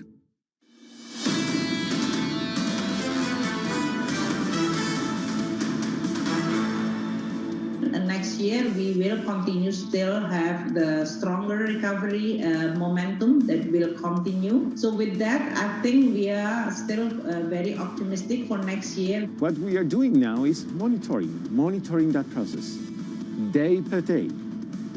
And we will respond the moment in which we see that we have not the inflation properly anchored. Right now, sentiment, I think, is very positive in the market. Everybody's watching out for the rate of vaccination. We're hoping it accelerates further, and that should bring more confidence to the market. Well, some of our big-name guests on the prospects for emerging market recovery. Still with us is Jim O'Neill from Chatham House. Jim, we talked a little bit briefly about China. I mean, China at the moment seems a little bit of a dichotomy when you look at, maybe some of the defaults that we could see, some of the policy, and certainly the crackdown on technology. Is China a good player for the world, or actually is it something that we need to watch out? Well, it's certainly up there in terms of importance.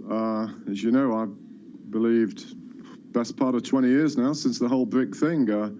In terms of marginal change, China's the single most important place for world GDP and most sectors that anything to do with it. And what actually, as I touched on before the break, is interesting, in addition to the issues you've raised, the big surprise of late spring, early summer is that the Chinese economy appears to be slowing. And that's not what was really expected. And some of the indicators suggest a significant slowing. So it's a particularly complicated twist for Chinese policymakers, where they've got all these issues where they seemingly are trying to be really tough on some of their own top tech players, as well as the ongoing battles they've got with the US and other parts of the West. So this is another delicate moment for China. And as I touched on earlier, I find myself wondering, because of the importance I attach to China, whether indirectly maybe it's that which is starting to also contribute to the move in bond markets the past week or so. Yeah, and I guess we've seen, yesterday there was a surprise move, Jim, by the PBOC that they suddenly said that actually the economy needed more support. So the baseline, and it could be, as you say, something that's being played out in the markets. But overall, do you have the confidence that policymakers will calibrate it so that China, will be steady? Well, I actually wrote something about all of this via Project Syndicate last week. Generally speaking, the past 30 years, in fact, if not always, not generally speaking, when the Chinese have got a significant problem to face at the moment, it's quite remarkable how successful they have always been at dealing with it. And it is really interesting that they've shifted so quickly to suggesting that they're going to move to ease monetary policy. There's talk about reserve requirement moves around already, of course. And that's a big change already, and it's certainly what would be needed, because if you look at the speed of the move of the RMB earlier this year, and the outlier of Chinese bond yields, and the fact the economy is slowing, and now a number of weeks of weakness of the Chinese stock market, it looks to me they probably need to certainly get out of their heads the idea of being tough, because otherwise they're going to undershoot growth. And given that they've got, and the thing that makes me a little bit more concerned about their ability to manage it than in the past is, of course, there's now more and more signs that their demographics are turning against them. And so they really do need more productivity improvement to reach their own, albeit more modest, growth targets. So it feels to me that this is going to be a trickier moment about the Chinese economy and its interplay with the rest of the world than I see most people even focusing on. And that might be what is contributing to some of the behavior in markets, I suspect. Jim, now you may have heard, I don't know if anyone's heard, but there was a football match last night. The results are dominating the papers this morning in the UK. Take a look at today's front pages. England beat Denmark 2-1 after extra time, with the winning goal scored by Harry Kane after his penalty was saved by Kasper Schmeichel. It sets up their first final in a knockout tournament since 1966. They'll be facing Italy in the final, in case anyone didn't know. Jim, first of all, does this make up for the disappointment of 1990 and 1996? I mean, it's remarkable. I was a very young boy in 66, but I remember watching it on TV in our family living room, and it was I vaguely remember the sort of sense of mood and excitement around that followed, and for our country with a history of the importance of football and it's still ongoing importance as easily the most or the biggest participation sport in the country. It's a huge thing. And so between now and Sunday, the country's going to be completely nuts. And of course, if for some reason we beat Italy, that'll carry on into next week. A lot of people like to talk about how that sowed the seeds for a big boom in the economy, but as a lot of others also focus on, well, not necessarily. You know, if you really look back at the evidence, within a year of winning the World Cup, the UK was going to the IMF with a begging bowl related to what was an enforced devaluation of the pound. So, you know, we have to be a little bit careful to not get overly carried away on things like that, in my opinion. Looks to me, I mean, you're absolutely right. Notwithstanding everything I just said the past 50... Sorry, go on. No, go ahead. Go ahead. No, I was going to ask notwithstanding everything I said the previous 15 minutes, you know, the mood about the UK economy amongst the sell side, and again, I've been guilty from my angle, thinking we're going to have a huge recovery. You know, it's not impossible that might be peaking out at the same time as this. So perhaps it gives an additional boost to consumer confidence, that's for sure.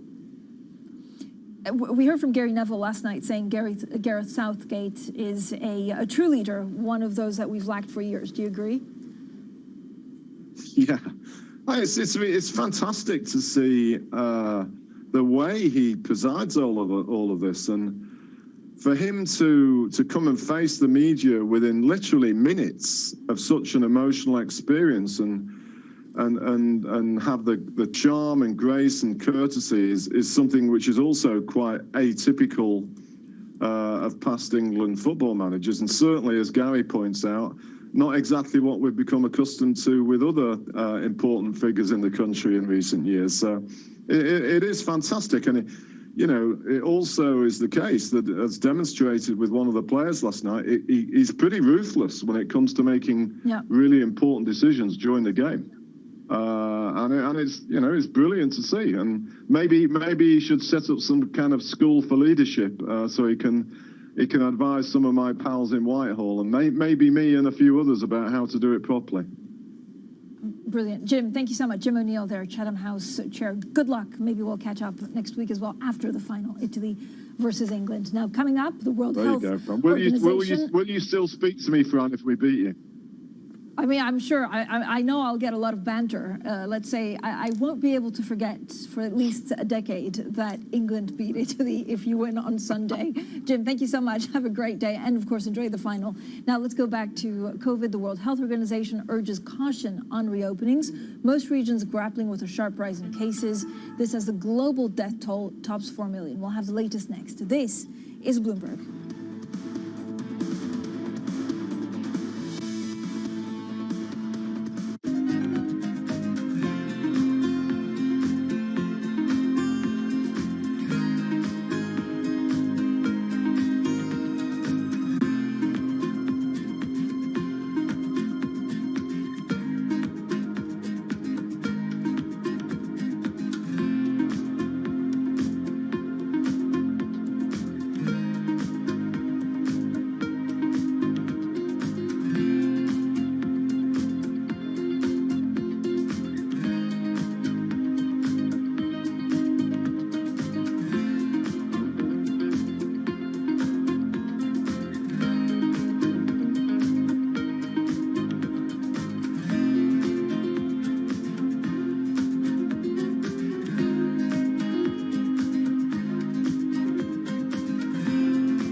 market that over the past few weeks has made it clear it wants to go higher. It got a little spooked by the idea that geopolitical tensions are rising.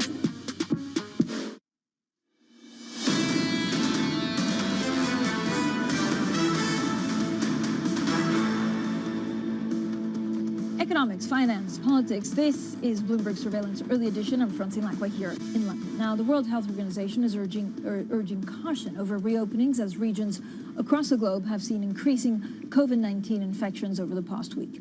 The UN Health Agency says more than 24 countries have reported epidemic curves that are almost vertical spikes. The death toll globally has now surpassed 4 million.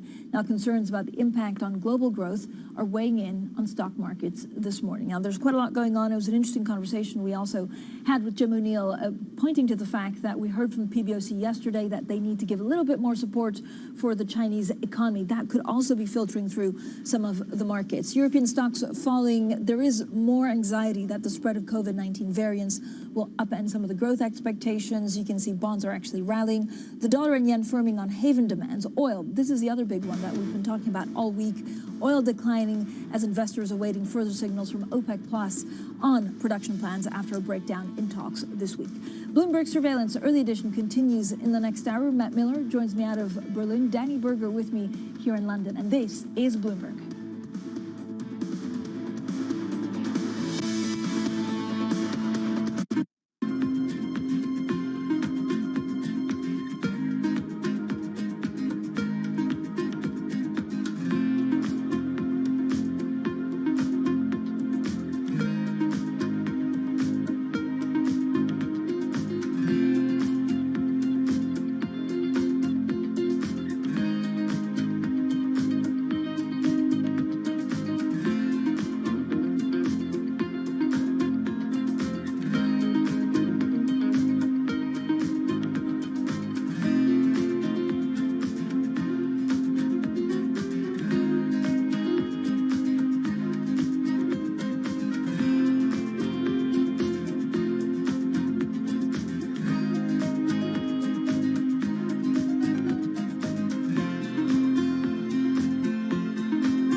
A bit of a historic day. It was the first time Indigenous designers showcased at Australian Fashion Week, and it was a full house of all Indigenous talent. It made me so proud. Absolutely beautifully done. I mean, the designers, the pieces on there, I think just about every model or every second model was like, oh, I want that, I want that. So each of my pieces, we have our signature prints, which are each tell a story and is definitely a contemporary way of experiencing Aboriginal culture. And then each of my pieces are named after, inspiring Aboriginal and Torres Strait Islander women. So when the customer buys something, they're learning about the story, they're learning about women. I would hope that it isn't tokenistic, and I would hope that it's not done to tick a box. And so, those things have to be, you have to be mindful about that. But I think it's incredible what's been achieved so far. But there's always room for growth. I think the elevation of Aboriginal and Torres Strait Islander people in these spaces, it's long overdue, and it's a really powerful and incredible time, I think, and to be a part of that is really special.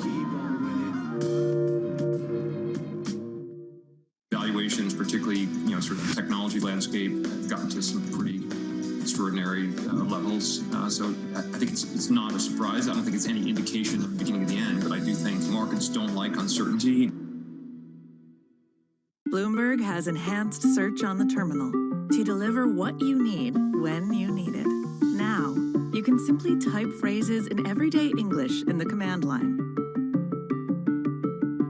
Compare financials. Find people.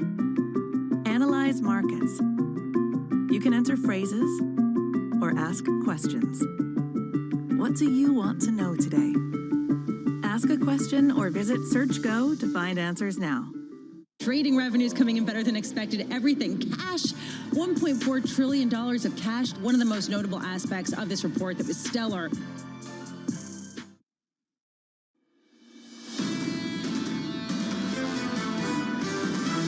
I think it's fair to say that at least in the US, we probably have hit peak recovery. And you're less likely to get these kind of upside surprises. Yes, we have seen peak growth acceleration in the US, but that baton of growth acceleration is getting shifted from the US to Europe, to Japan. What we know about the stock market over a long period of time is that if you have confidence in the economic outlook, equities are usually the best place to be. This is Bloomberg Surveillance, early edition with Francine Lacqua, Matt Miller, and Keely Lines. It's 10 a.m. here in London, 11 a.m. in Berlin, 5 a.m. in New York, and 5 p.m. in Hong Kong on this Thursday, July the 8th. Our top stories today. The ECB policy makeover, it's making a significant change to its old strategy on inflation. Talking taper, the Fed's not ready with a timescale to scale back asset purchases, but officials do want to nail down a plan. And no fans in the stands while surging virus infections have Japan moving closer to a no-spectator Olympics. Well, good morning, everyone. I'm Francine Lacqua with Matt Miller and Danny Berger. Katie Lines is off today. Matt, quite a lot going on in the markets. We're not talking about football yet. Quite a lot going on in the markets because of the repricing on treasuries. And we spoke to Jim O'Neill, who was saying, look, it's not only about Fed tapering. It's really also what's happening with China and concerns about growth there. Yeah, and you can see a lot of what we see driving the markets is originating out of Asia, not just in terms of economic growth, but also regulatory crackdowns, etc. Here you can see the map. It's mostly red, and the big faller really was the Hang Seng index in Hong Kong, getting hit hard again today by the big tech stocks that investors worry about most when it comes to increased regulation. You can see that Tencent and Alibaba, or you will see briefly, that Tencent and Alibaba are two of the biggest losers on the Hang Seng. It's getting to the point where I remember their numerical tickers, and they're not easy normally. I guess these are pretty easy, 700 and 99.88. But down 3-4% here. I also thought it was interesting to see the yen. The move today is not huge. The dollar can now only buy 109.90, but we were just above 111. So it looks like investors are starting to get worried, and maybe that's why, as you said, as Jim O'Neill said, they're buying treasuries even as the Fed turns hawkish. They're buying the yen against the dollar. Maybe we'll see more of a search for safety throughout the session in the U.S. this morning. Danny, what are you seeing across Europe? I mean, it really is the entirety of the bond market that's being bought up here, Matt. Not just in Europe, but the Chinese 10-year yield falling below 3%, seeing a significant drop, its lowest since August, and that negative risk aversion really feeding through to the European session. I mean, you are hard-pressed to find any green over here. The breath is really bad in Europe. For every one stock gaining so far today in the stock 600, there are 10 falling. And you want to get signals that China is having an impact here. You look at things like the Kakaroan underperforming, down more than 1.7%. A lot of those luxury goods companies getting hit hard because if China growth isn't coming through, that's going to be a big part of their revenue stream that's taken away. So those negative growth concerns throughout the market. As I say, bond buying going in. Your German 10-year bond yields lower by almost 4 basis points. We have almost 1 basis point on ECB. The 10-year yield, even though this spread usually widens out pretty significantly. Again, it is an ugly day in Europe, despite the fact that we have an ECB that says they're going to target 2% and allow for an overshoot. Sebastian Gailey over at Nordea says all of that is being overshadowed this morning because of the deep risk aversion. If you want to find something that's in the green, perhaps you have to look for football-related things. Deliveroo, one of the best performing stocks today. Apparently, not just are they only upgrading their forecast, but Joe Easton on our stocks team saying that delivery stocks are doing very well during the Euros because people aren't going out as much and ordering in. So at least that's one bright spot in the market at the moment. Let me show you your U.S. board because, again, it is really, really deep risk aversion. You have U.S. 10-year yield below 1.27. You have a 30-year yield below 1.9 at 188.26.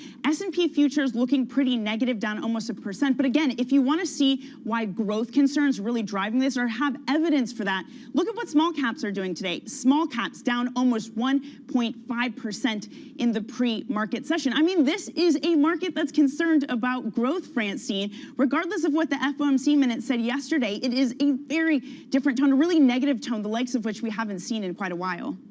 Yeah, it's, I mean, a really, really massive move that we've been following very closely. Danny, thank you so much. Danny, I thought we said we wouldn't talk about football before 5:30 a.m. New York I broke time. the rules. I know. Hold it together for another 20 minutes. All right. Danny Berge with some of the main movers today. Now, this is what else we're watching today. First of all, we'll get U.S. initial jobless claims, 8:30 a.m. New York time. Then the EIA crude oil inventory report follows at 11 a.m.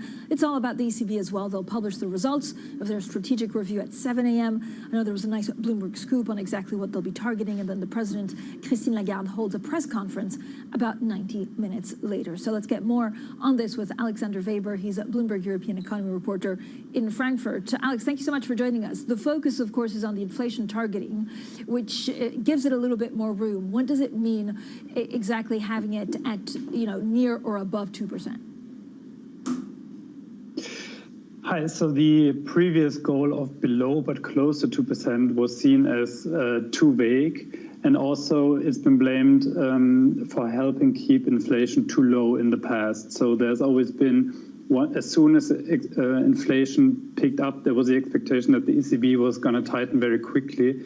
With a more clear focus on 2%, it could theoretically lift inflation expectations and help the ECB achieve its inflation target of 2%. And we're going to be looking for the details on how much overshoot it will allow. How helpful is this? I mean, they can't even hit 2%. They can't get close to, but slightly less than 2% on the core anyway. What's the point of raising the target if you can't meet the target you've already set for yourself? Well, it's more about forward-looking, and it's also going to be about the implementation of this new goal. So we have this new goal, but it remains to be seen what it means in actual monetary policy. And there's of course scope for disagreement, but this new target could be an excuse, for example, to let emergency stimulus run a bit longer, or have a more accommodative policy in place for longer, and that could help lift inflation and anchor it also more in the medium term, as opposed to choking it off quickly once it starts rising. Thank you so much, Bloomberg's Alexander Weber, there, a reporter in Frankfurt. Now, let's also turn to Japan, which may be moving closer to a no-spectator Olympics. The government has just announced that Tokyo will be in a coronavirus state of emergency for the entire period of the Summer Games. Now, for more, we're joined by Bloomberg's Deputy Bureau Chief in Tokyo, Sophie Jackman. So, Sophie, what exactly, how much of a setback is it if they're not going to have spectators? So this state of emergency will run through the entirety of the Games, and it's not a European-style hard lockdown, not a huge surprise either with virus cases increasing in the capital, and it's definitely well within the realms of Plan B for the organisers.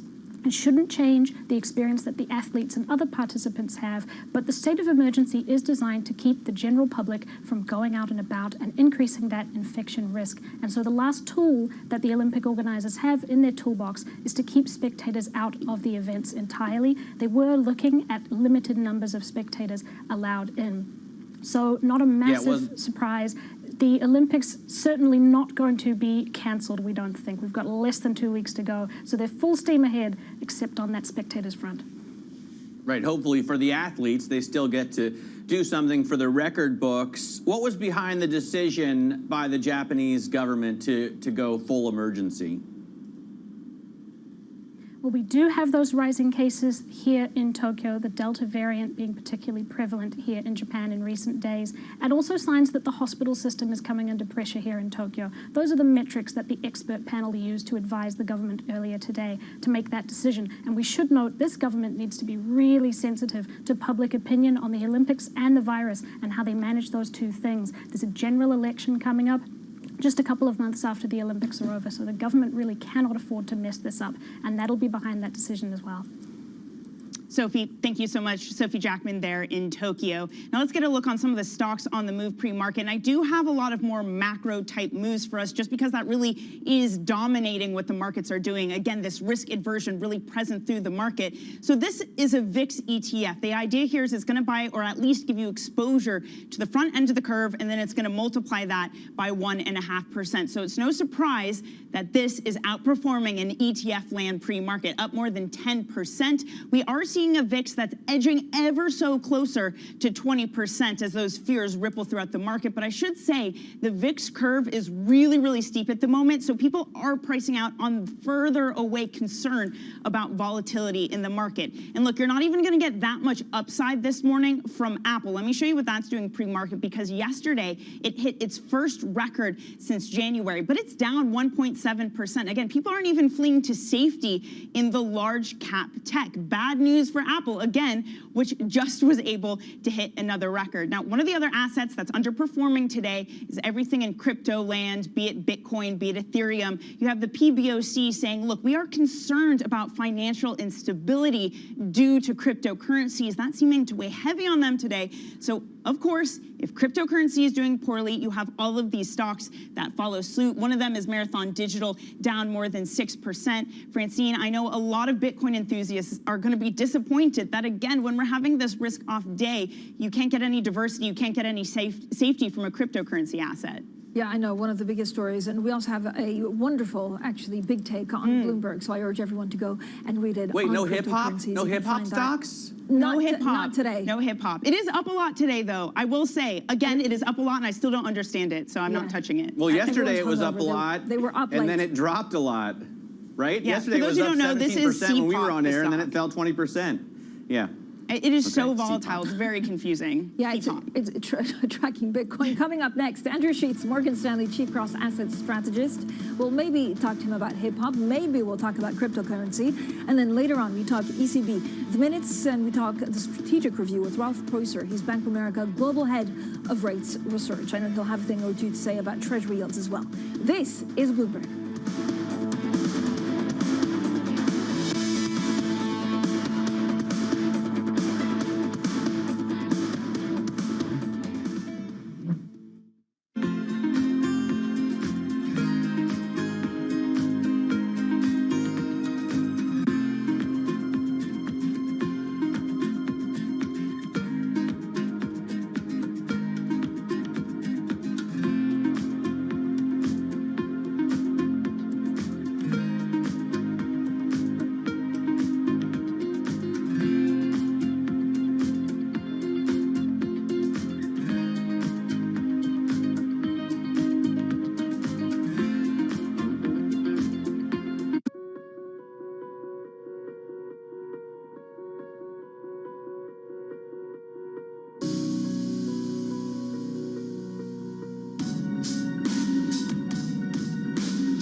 Access the financial world on demand.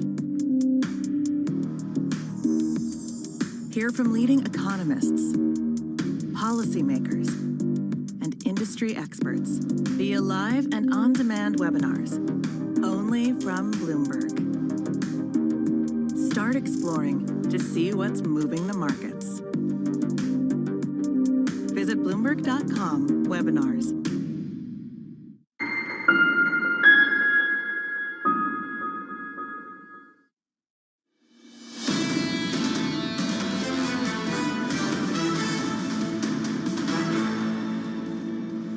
This is Bloomberg Surveillance Early Edition. I'm Matt Miller with Francine Lacqua and Danny Berger, both in London. Kaylee Lines, normally in New York, is off this week. Now, we have a lot of really interesting moves in rates to look at, and as Danny and Francine and Jim O'Neill have pointed out, there are big moves in China, but also across Europe and still in the U.S. as well. We're looking at 126, I think, right now on the 10-year.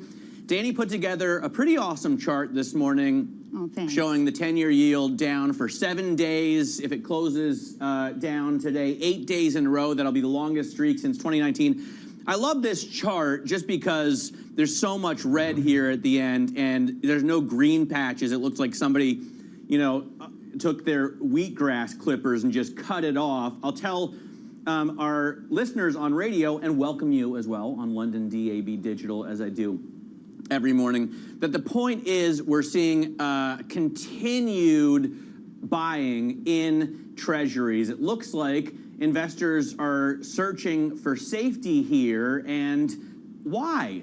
If U.S. growth is so strong and the Fed is turning hawkish and we're even starting to talk tapering. Joining us to help answer that question is Andrew Sheets, Chief Cross-Asset Strategist at Morgan Stanley. Andrew, you know, today it looks even more concerning because it's not just in the U.S. Everywhere, it looks like investors are running for cover. Why?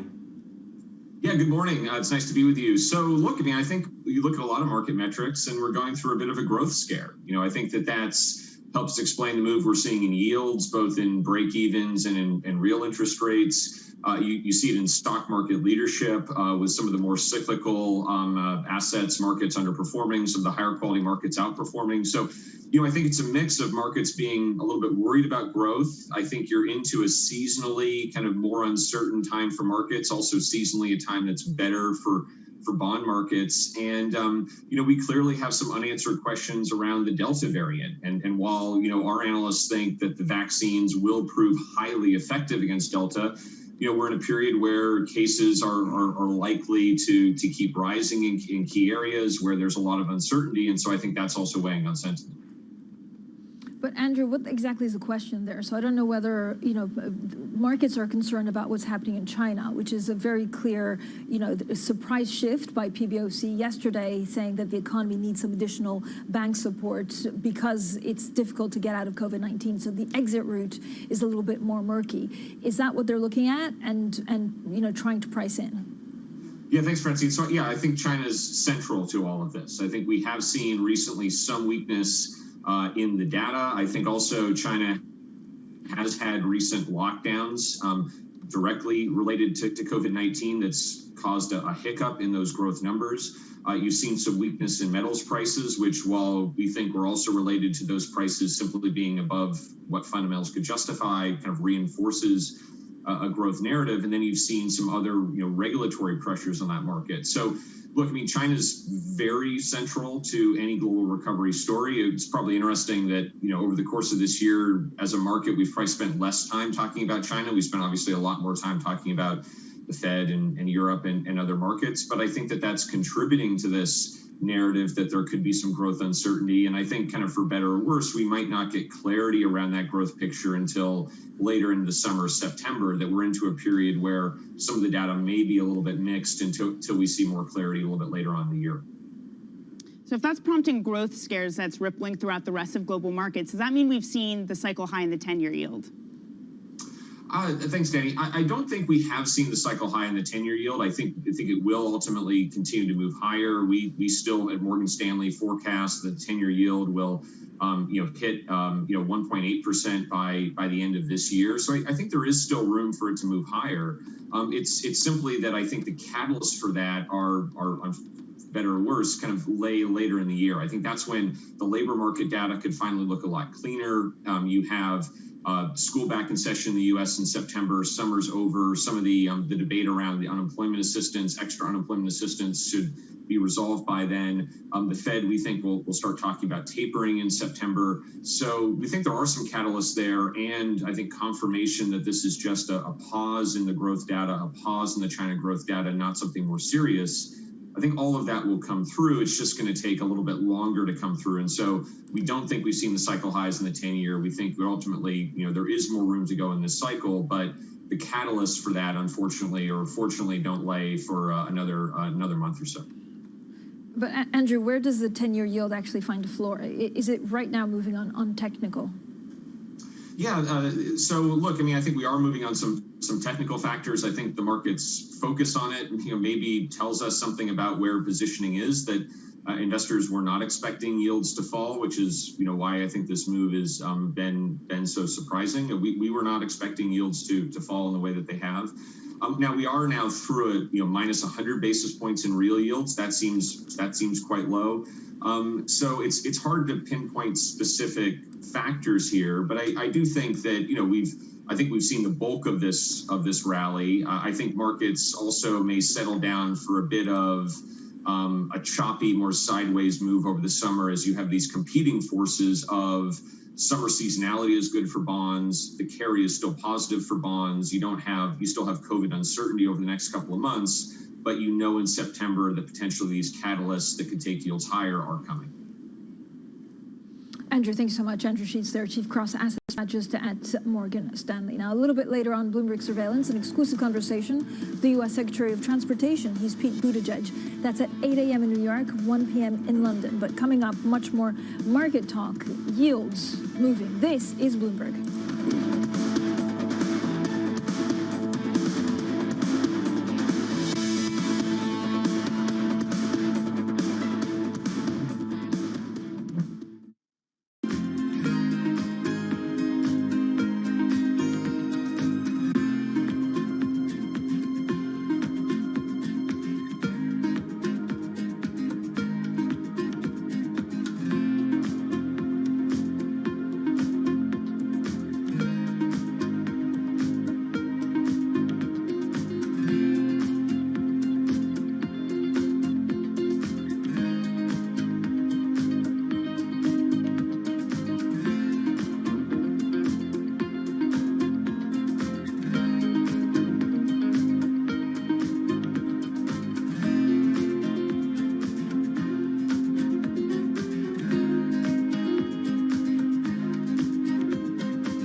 We're now in the early stages of a sustainability revolution. The battery problem may be the biggest unsolved problem in all of technology. Every time the United States has done great transformative things, there's been a partnership between governments and the private sector. With a willing partner to ensure competitiveness and draw in investment in the United States, Canada's going to be able to be even more ambitious. The objective for Glasgow, first and foremost, is to keep that 1.5 degree temperature rise within reach. The train has left the station. Investors care about it. People who work inside of corporate America care about these issues. And certainly we see that with just the broader community. There's not enough tax in the world for private sector to pay for all of this. It's going to have to be a public-private partnership.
It's really a reminder, isn't it, just how sensitive the markets are to any commentary about trade. We did see some pressure on the yuan, we did see some pressure on the futures. That is now being reversed.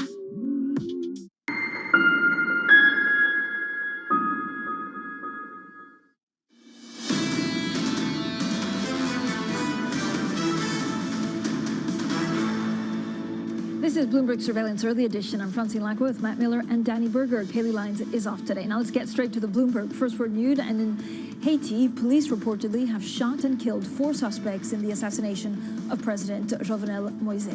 Well, according to the Associated Press, 2 others were arrested. 3 police officers who were being held hostage were freed. Still no word on who the assassins were. The global death toll from the coronavirus has now reached 4 million. A growing disparity in vaccine access has left poorer nations exposed to outbreaks of more infectious strains. India accounted for 26% of the increase, from 3 million to 4 million deaths. And in football, England will play in a title match for the first time in 55 years, while Harry Kane converted the rebound after his initial penalty was stopped in extra time to give England a 2-1 win over Denmark in the European Championship semi-finals at London's Wembley Stadium. Well, the English return to Wembley Sunday to play Italy for the championship. There you go. Now we can talk a little bit about football. I'm torn. Both great. I mean, this is probably the final that UEFA wanted, just because it's so emotional and you have 2 great teams. Yeah, I mean, I'm excited to watch the final. I'm flying back to New York on Saturday and hopefully going to watch the final with Pharaoh. I will root for England. He will root for Italy. But, you know, last night kind of confirmed my concerns that soccer is really boring. I mean, aside from the horrible call for the penalty, it's not exciting to watch Danish players be so tired and English players not really score. Yeah. Well, what's not boring, Matt, is actually the markets. The markets are definitely on the... I actually did not think the match was boring, but never mind. The markets are on the move. We look at treasuries. We look at, as Danny was saying, a lot of futures taking a leg lower in the U.S. as well. Coming up, we'll talk markets with Ralph Preuser, Bank of America Global Head of Rates Research. This is Bloomberg.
excluded from the workplace, especially when you've got skills and motivation and things to give, can have a really detrimental effect on people's well-being. They can become isolated, of course have the financial stress of not being able to support themselves.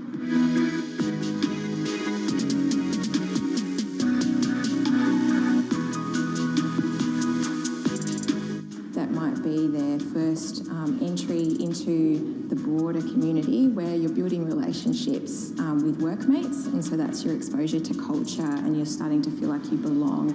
Some people might need to practice their English more. They might just need just some practical experience in an Australian kitchen. I have not from Australian friend. Now back in the kitchen, I have many friends.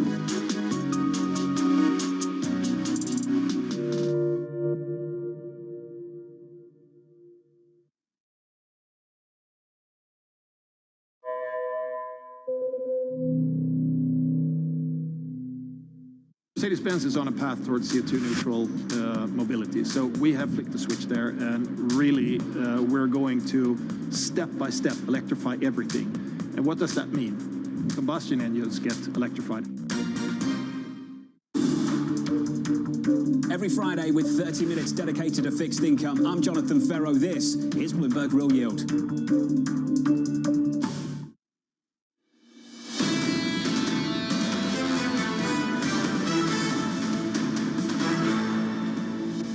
This is Bloomberg Surveillance Early Edition. I'm Francine Lackwith, Matt Miller, and Danny Berger. Kaylee Lyons is off today. Now, we're definitely, Matt, seeing the markets move. Now, we were watching what was happening to the yield yesterday. A lot of, I think, short selling out there. There was also a lot of concern about technical levels.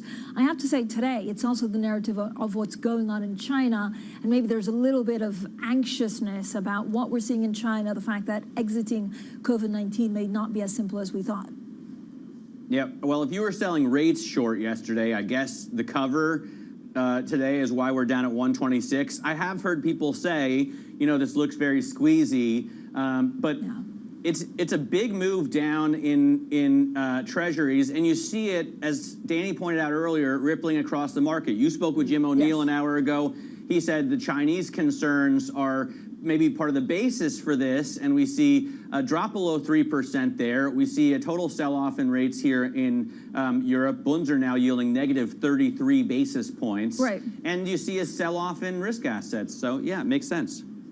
Yeah, and Danny, you pointed out that also it's, you know, the E-mini Russell that was maybe selling off more than others. Yeah, exactly. Because the question, as we're in the middle of a sell-off and really everything is red at this moment, if you see more intense selling in more cyclical parts of the market, that's when you get these concerns of what's driving this. Is it growth concerns? And I mean, this is a market that, at least for the moment, is screaming out, yes, Russell 2000 futures dropping more than 1.3%. But if you want to look for safety anywhere in the stock market, you're not going to find it. Look, we have had previous days where you have growth concerns. You have this really clear shift into growthy names away from value, but you're not even really getting that today because look at NASDAQ futures, down 1.1%. Dow futures, which I don't have on the board, but those are down about 1.2%, and that's similar to Europe. Again, these are more value names that are getting hit harder. So again, it does appear that the market right now is pricing in a way that you would if you think growth is going to be slower from here on out. And we talked about China concerns, that really setting the tone. One of the remarkable things was to look at the U.S. 10-year yield, which is about 126.79 at the moment. Usually during Asia hours is what happens is when you get that buying of the Treasury, when Asia wakes up, they take that as an opportunity to sell. We didn't get that today. Throughout the entirety of the session, from the Asia handoff to Europe, we've seen this buying in the 10-year, a 30-year yield now at 188 as well. So again, really, really a bond market on fire, extreme risk aversion. China 10-year yield pricing in that potential cut to the RRR, that reserve, making 10-year yields now their lowest in China since August of last year. And a German Bund, Matt, as you mentioned, at a negative 33 basis points just about. So again, this is risk aversion rippling not just throughout cross assets, but really throughout the globe at the moment, Francine. Yeah, joining us to talk about this is Ralph Preuser. He's Global Head of Rate Research at Bank of America Global Research. Ralph, thank you so much for joining us. When you look at some of the popular reflation trades being undone, how much more undoing will we see? Hopefully not much more. On our charts, what our technical analysts have flagged is that 127 to 135 in US 10-year should be the consolidation phase. So from that perspective, we hopefully will have put the low in US 10-year yields today, this week. Having said that, positioning indicators haven't really cleaned up a lot. On our surveys, the short from a month ago was still extremely pronounced. The CFTC data is still flagging sizable speculative shorts. So from that perspective, I worry that we haven't really seen the washout in positioning that you'd normally associate with such a violent snapback in the rates market. Why do you think we see this move in the first place, Ralph? I mean, just as soon as the Fed makes a hawkish pivot, we're at 170, and now we drop down to 127. As we all know, they're talking taper. You know, aren't we excited for incredible growth this year as earnings season kicks off? next week in the U.S. and decent growth next year as well. Why pile into treasuries? I think there's a combination of factors. I think you're absolutely right. The fact that the Fed signaled the beginning of the policy normalization process, this doesn't make sense for that to be as much of a reversal in the rates market as we have seen, because what we were pricing in for rates to begin with was not particularly ambitious. We were pricing in less than 2 hikes a year, weren't really pricing in much of an effect from the taper into either real yields or swap spreads. So from that perspective, there was a confluence of factors that could easily have led the rates market back towards those levels you mentioned that we saw at the end of the first quarter, of quarter one and 3/4, and maybe even a little bit higher. Instead, we've seen the opposite, right? The market is treating the hawkish noises from the Fed as essentially a policy mistake. We are now pricing in 2 hikes for the first year and then less than 1 hike for every year thereafter, with a Fed that is never able to raise rates much above 1.5%, that is painting an extremely dire picture of the underlying recovery, and I don't think really squares with what is by and large still a very dovish message from the Fed. And we can't really justify the moves either by pointing to what has happened in other asset classes, because the correction in the equity market has only started in the last couple of days or so. Until then, Ralph, risk assets were quite solid. I'm wondering about what you're saying that you're seeing the positioning look like. You say that the shorts haven't been totally washed out. Perhaps this mood isn't justified, but if you're an investor in this environment, should you be worried that this type of day is going to continue if we haven't had that washing out in positions? That's the risk, right? And that's why I find it so difficult to call the end of this, from our perspective, very counterintuitive move. We are still in the higher rates camp. We are still confident that we see a full recovery in the US economy that is going to see the output gaps close by this year, is going to start producing positive output gaps next year that results in much more pricing power than we've seen in the US basically at any time since 2008. That is not an environment where we should be pricing in US 10-year below the previous all-time lows, bar the COVID lows of last year. But Ralph, if Treasury goes at 1%, if that yield, 10-year 1%, what does it tell us? It tells us that every other asset on the planet is mispriced, right? Because if the rates market is right, then equities are way too rich, commodities are way too rich, the dollar is way too cheap. Because that is an environment in which we have credit is way too tight, because that would be an environment in which we've completely misjudged the global recovery. Even though I'm a rates guy and I'm obviously therefore inclined to think that my market is always the correct one, in this case, I really, really hope it's not, because the picture that it would paint for the global recovery would be an extremely dire one. Ralph, standing against your peers, your more bearish peers perhaps in the bond market, Ralph Preuser, Global Head of Rates Research at Bank of America Global Research. Thank you so much for joining. And as we're talking, we're continuing to see markets in the red, that risk aversion. So I want to give us a quick check on where we stand at the moment. It definitely is those more cyclical parts of the market that are under pressure this morning. You look at the stock 600 down 1.3%. That doesn't have the benefit of a big tech that's going to help to prevent some of the losses. But Russell 2000 index down nearly 1.4%. S&P futures down 1%. And that on fire bond market that Ralph was just talking about, shorts not washed out yet, he says. We're at a 10-year nominal yield at 127.12. If you are fleeing today, you are fleeing towards that bond market. Again, a pretty ugly day out there, one where you're going to be hard-pressed to find any safety. This is Bloomberg.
puts global markets into perspective. We're going to try to fold an economic theory here with what we've got. Based on data. The focus is going to be on the data, the manufacturing data. How the market responds will be really interesting. Timely conversations. Part of getting out of this hole is big fiscal. Keeping you up to date on trends. When do you take this thing off? So you put it on to take it back off. Wake up with Tom Keene, Jonathan Ferro, and Lisa Abramowitz. Weekday mornings on Bloomberg Television.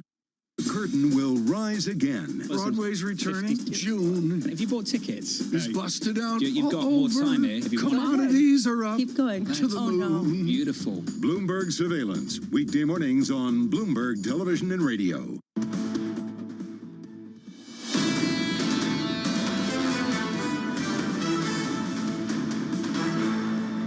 In terms of marginal change, China's the single most important place for world GDP and most sectors that anything to do with it.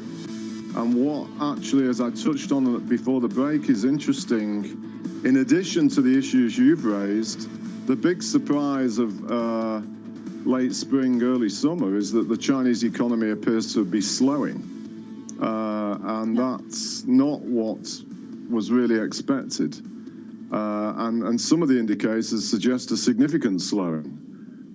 So it's a particularly complicated twist for Chinese policymakers, where they've got all these issues where they seemingly are trying to be really tough on some of their own top tech players, as well as the ongoing battles they've got with the US and other parts of the West. So this is another delicate moment for China. And as I touched on earlier, I find myself wondering, because of the importance I attach to China, whether indirectly maybe it's that which is starting to also contribute to the move in bond markets the past week or so. Jim O'Neill there, chairman of Chatham House, talking about China earlier on Bloomberg. Now, joining us is our Bloomberg M Live editor. He's Eddie van der Walt. Eddie, are we underestimating the fact that actually the markets are now worried about how you exit the pandemic, because you're seeing China and PBOC needing to do more? It's not as, I guess, straight line as we thought it could be. Oh, absolutely. And you know what? China has been absolutely key in all of this. I think people forget that when all of this started, and it started in China in March or so last year, we were all trying to look at Chinese pollution data, trying to see how quickly China is starting up again. And China was absolutely key in telling us how quickly economies will start to get going again in the wake of the pandemic. And I think we're seeing a little bit of that again now. And Jim O'Neill's obviously one of the smartest guys in markets, and his nail is on the head. China is a key determinant factor here, and not just in what it tells us, but also in how the rest of the world, how it drives growth in the rest of the world. Now, there's one other factor, though. The cooling of oil prices, I think, has been a significant factor in the last few days. The fact that perhaps that is not as inflationary as people had expected takes some of the wind out of the sails out of the reflation trade. Jim O'Neill is one of the smartest guys, full stop, right? And he reminds me a lot of Stephen Major.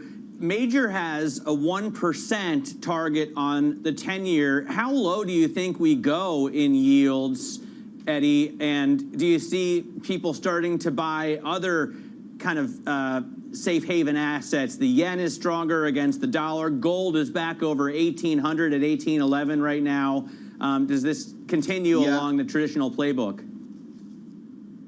Yeah, I think, you know what, I'd hate to make a call on the big bond market. I'm not.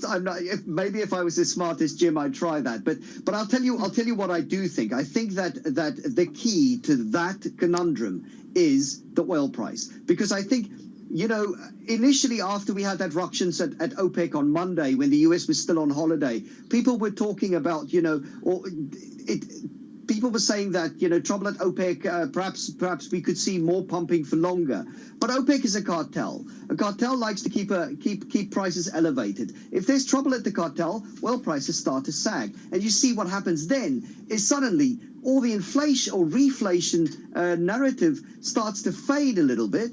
and then the bond market looks a little bit more appealing, and we could see that flow into the longer end treasuries continue. So I think that oil price here and the Saudis hold the key to all of this. Yeah, certainly a lot of volatility in oil. And Eddie, I do also feel like a different contour of this market than in years past is the broad participation of retail, maybe in some of the more speculative things. Do we have any sense to how that type of investor will behave on a day like today? Could that contribute to some of the red we're seeing on the screen? Or are they more likely to buy up their favorite meme stocks when everything else is selling off? Buy the dip. Buy the dip, buy the dip, buy the dip. That's the mantra, isn't it? I mean, that's the meme stock mantra, is buy the dip, except when you're squeezing the shorts. So I think it's interesting to see which way they're gonna go here. But no, I think that category of investor are very much long, love to see the big rallies, love to see the reflation trade. So I think that's the side that they will come down on. But whether they'll be distracted by the football and the tennis and all of the other things over summer, I don't know. We will have to wait and see over the next few days. But certainly, it looks like it's. No one's. I actually asked Jim O'Neill. Yeah, I can't believe you just said that either, Eddie. I asked Jim O'Neill whether there's going to be an economic bounce, and he said, "Look, don't wait for it here in the UK if England win on Sunday." Eddie, what do you make of the ECB with the strategic review? Does it just pale in comparison today because it could have an effect on the markets, but much longer term, given we're nowhere near 2% inflation? Right. I think there's three really interesting tugs in different directions. Right. On the one hand, we've got the ECB saying, look, we're quite happy to see inflation above 2%, possibly. On the other hand, we're hearing the Fed say, actually, we're starting to get a little bit worried about inflation, and the market saying, well, what inflation are you talking about? And I think of those three, the ECB review has been in the making the longest. The Fed minutes are now more than a week old, and I think the market is the one that's most up to date. Therefore, I'm going to listen to the market here and say, listen, perhaps inflation is, after all, transitory. To be fair, the ECB move was long telegraphed. Marcus Ashworth called this over a month ago, and I'm guessing he made that call standing on the shoulders of giants. So this isn't unexpected, to say the least. In terms of actual inflation, are we really going to see it, Eddie? Do we know now whether inflation was transitory, or are we still waiting for data to show in the US, in Europe, if we're really going to get a structural shift? Yeah, I think the supply chain pressures are still there. When you look at the PMI data, when you dig down into the PMI reports, all of it is about, slowing supply to the factory gate and struggling to get, goods manufactured and out the door. So I think that pressure remains. But again, coming back to the oil price, if the oil price comes off, that takes so much pressure off inflation, which, oil price, given an increase in supply, there's no reason the oil price should be, above $70 for WTI and Brent. And I think that will be the key. But at the same time, the other pressures haven't gone away. We are still struggling with those, constrained supply chains, chip shortages, shipping costs rising. All of those factors are still at play. All right, thanks so much, Eddie van der Velde there from our MLive team. I urge everyone to go and check out a really cool blog on the terminal, but also on our website. So we'll have plenty more on the markets with a move in treasuries, a move in futures. This is Bloomberg.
market that over the past few weeks has made it clear it wants to go higher. It got a little spooked by the idea that geopolitical tensions are rising.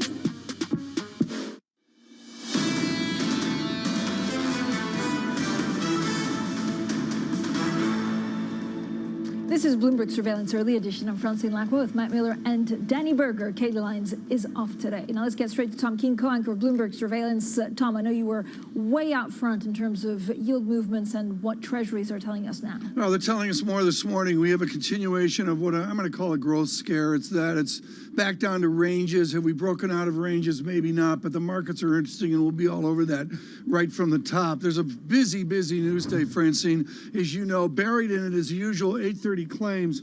This is an incredibly elegant chart. It is the most elegant chart I have. I'm not going to go into the math right now, Francine, but this is an inertial force to a lower, better claim statistic. The blue line down below is near 200,000 claims. That's sort of normal, and we are on our way to normal. Yeah, Tom, I know you're also looking at, some of the other things, including the ECB with a possible press conference of Christine Lagarde later. Yeah, we're going to have a press conference. What do you think? I mean, the one I want to talk to, Francine, is the Germans. You give me any German right now, the finance minister, the head of the bank. You know these people better than me, Francine, but this is not a routine press conference. No, it's not. And you're right that it is probably putting away the issue of some of the legal challenges that we've seen in the past. So it may not have a huge impact on the market straight away, also because we have not seen inflation near 2% for the last 7 years. But, longer down the road, it's, changes to some of the structural things we're seeing with the ECB. Tom, what are your guests coming on? Who are you speaking to? We've got a bunch of people. We have the Secretary of Transportation. This could be a 2-hour interview with Mr. Buttigieg. We can't do a 2-hour interview because we have the newly minted mayor of New York City, except it hasn't happened yet. The Democratic primary with concessions by the two other candidates, and Mr. Adams, we are told, will join us here in the 8 o'clock hour. Caterina Simonetti at Morgan Stanley on the growth scare we are living this morning. Tom, I'm looking forward to the program. Tom Keene, there, co-anchor of Bloomberg Surveillance, with everything you need to know on the markets. In the meantime, we're also focusing on what's happening a little bit later, and Danny's all over the ECB strategy review. Yeah, I think this is going to be really fascinating and kind of, counterintuitively for why we usually like things. I think it's going to be the market reaction, or rather non-reaction. I was talking to Anna Stupanitska from Fidelity earlier today, and she said what the ECB is trying to do is pin inflation expectations higher. You look at what the market's doing right now, that is not a bund that thinks inflation is going to be higher. We're at negative 33 basis points so far. So the market being overshadowed by this risk aversion at the moment, Matt. I think Tom also makes the point that a lot of global Wall Street is thinking, what are the Germans going to say? But so far, Jens Weidmann has said inflation looks transitory. He's not that worried about it, and he's got to be the hawk that they care about. I'm watching developers. Steve Ballmer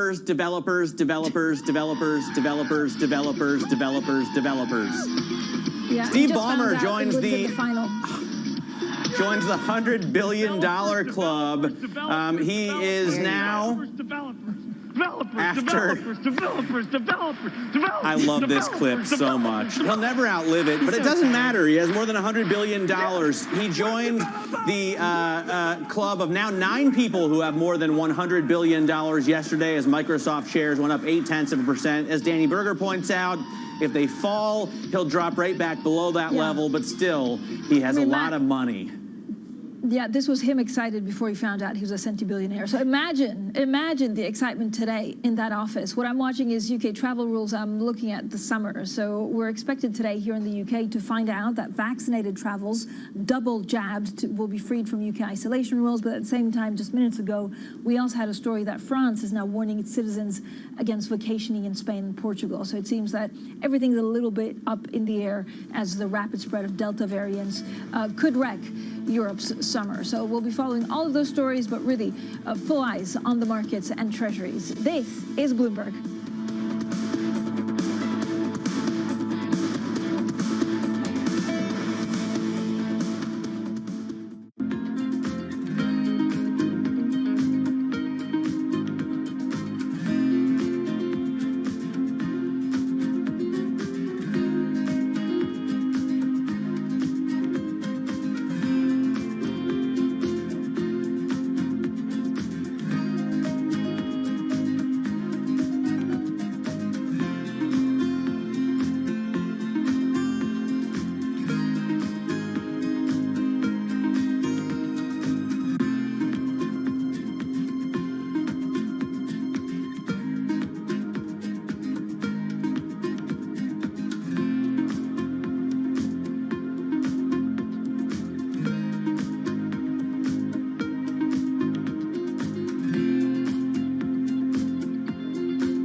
Okay, day traders, I'm going to place an order to sell Japanese yen. All of you guys who looking to trade, and if you want to trade Japanese yen, here is your chance. The order I'm going to place at 109.940. So 109.94. Let's say it this way. Okay, and if you're looking to trade Japanese yen, like I said, please copy this order, place order, and stay with me, and I will go through this trade until the end. I will let you know when we're going to place stop on profit and when we're going to sell this pair. I'll speak to you later, guys, and stay safe.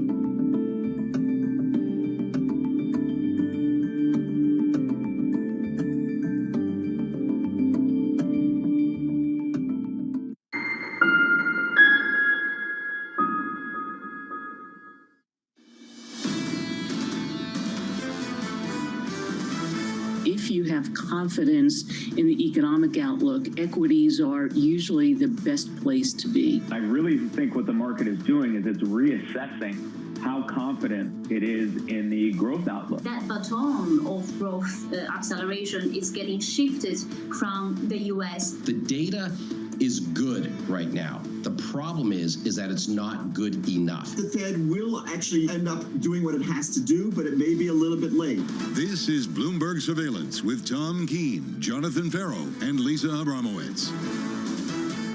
This is not the summer you were looking for. From New York City for our audience worldwide, good morning, good morning. This is Bloomberg Surveillance Live on TV and radio. Alongside Tom Keene, I'm Jonathan Ferro, with equity futures in 52 on the S&P, a break of 4,300. With us for the next few hours, remain Bostic. Tom, we got to start with this market. Your yield, 125 on a 10-year. I'm not sure how many people had that in their outlook at the beginning of this year. Very, very few. We've got a guest coming up in moments who really has some color to this. And John, it's not only about the single point yield, it's about taking two yields together and looking at the steepness or flatness of the curves. This is a fixed income market readjusting to a legit growth scare. And you take the bond market move, Tommy, you look at the equity market, and for weeks and months we've been talking about rotation on, rotation off. Now we're talking about risk off.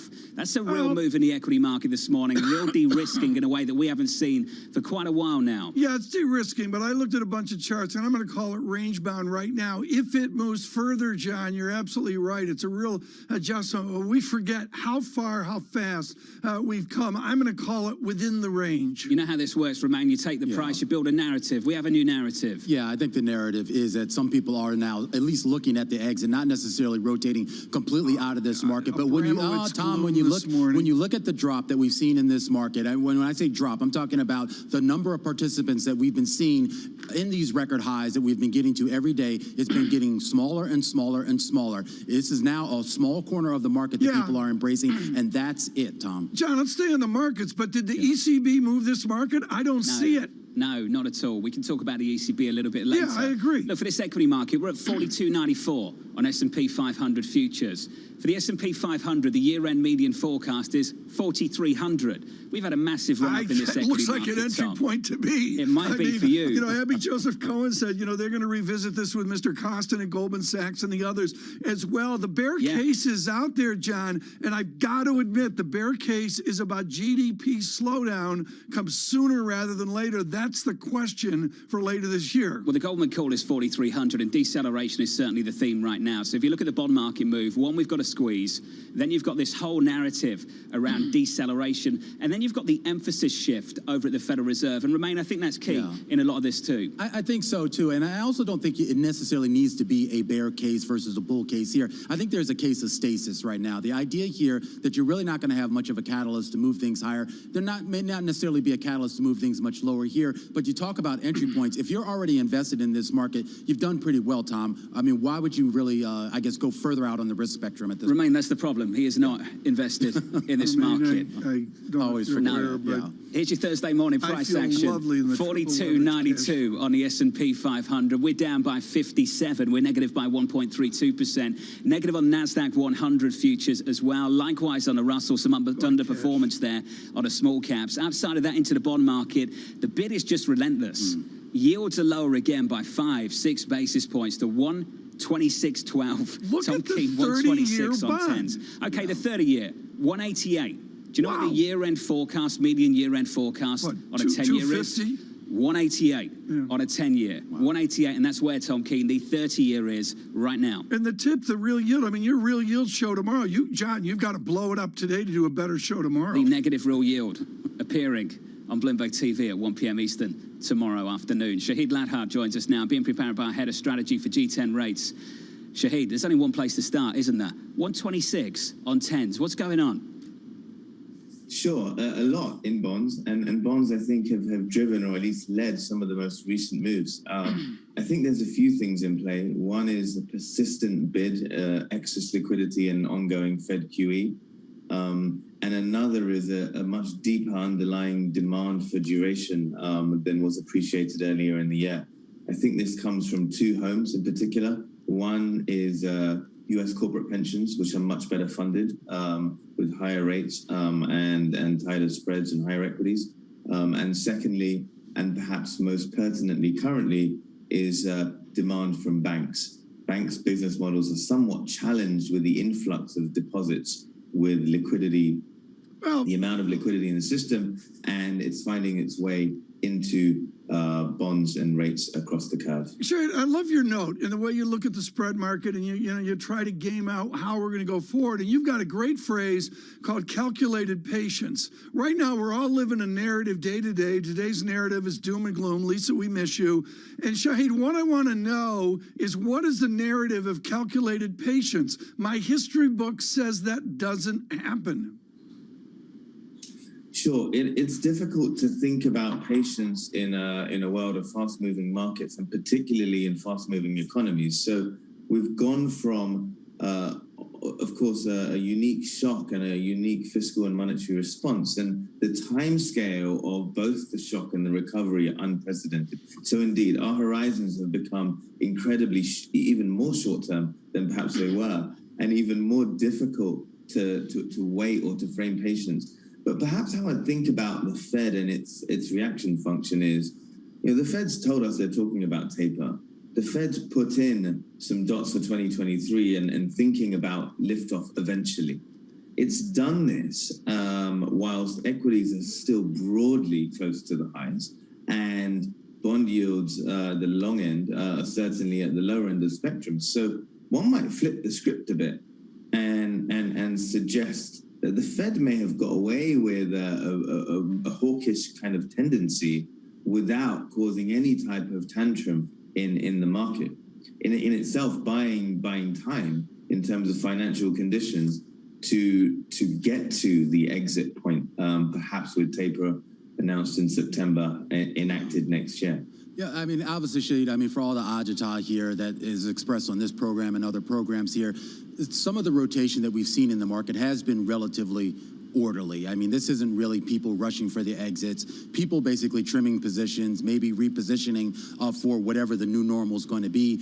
Do you think that that is going to be effectively the playbook going forward here, or do you think there is still a... Okay, guys, position opened on Japanese yen, short position at 109.94. Okay, all of you guys who decided to trade Japanese yen, please refresh right now your browser, because I need to restart streamer. Okay, and I'll speak to you later. Okay, guys, well done. And then beyond, in terms of liftoff through probably 2023, in our view. In terms of how the market trades then and what forces could be important to it, if the Fed is possibly or probably not expected to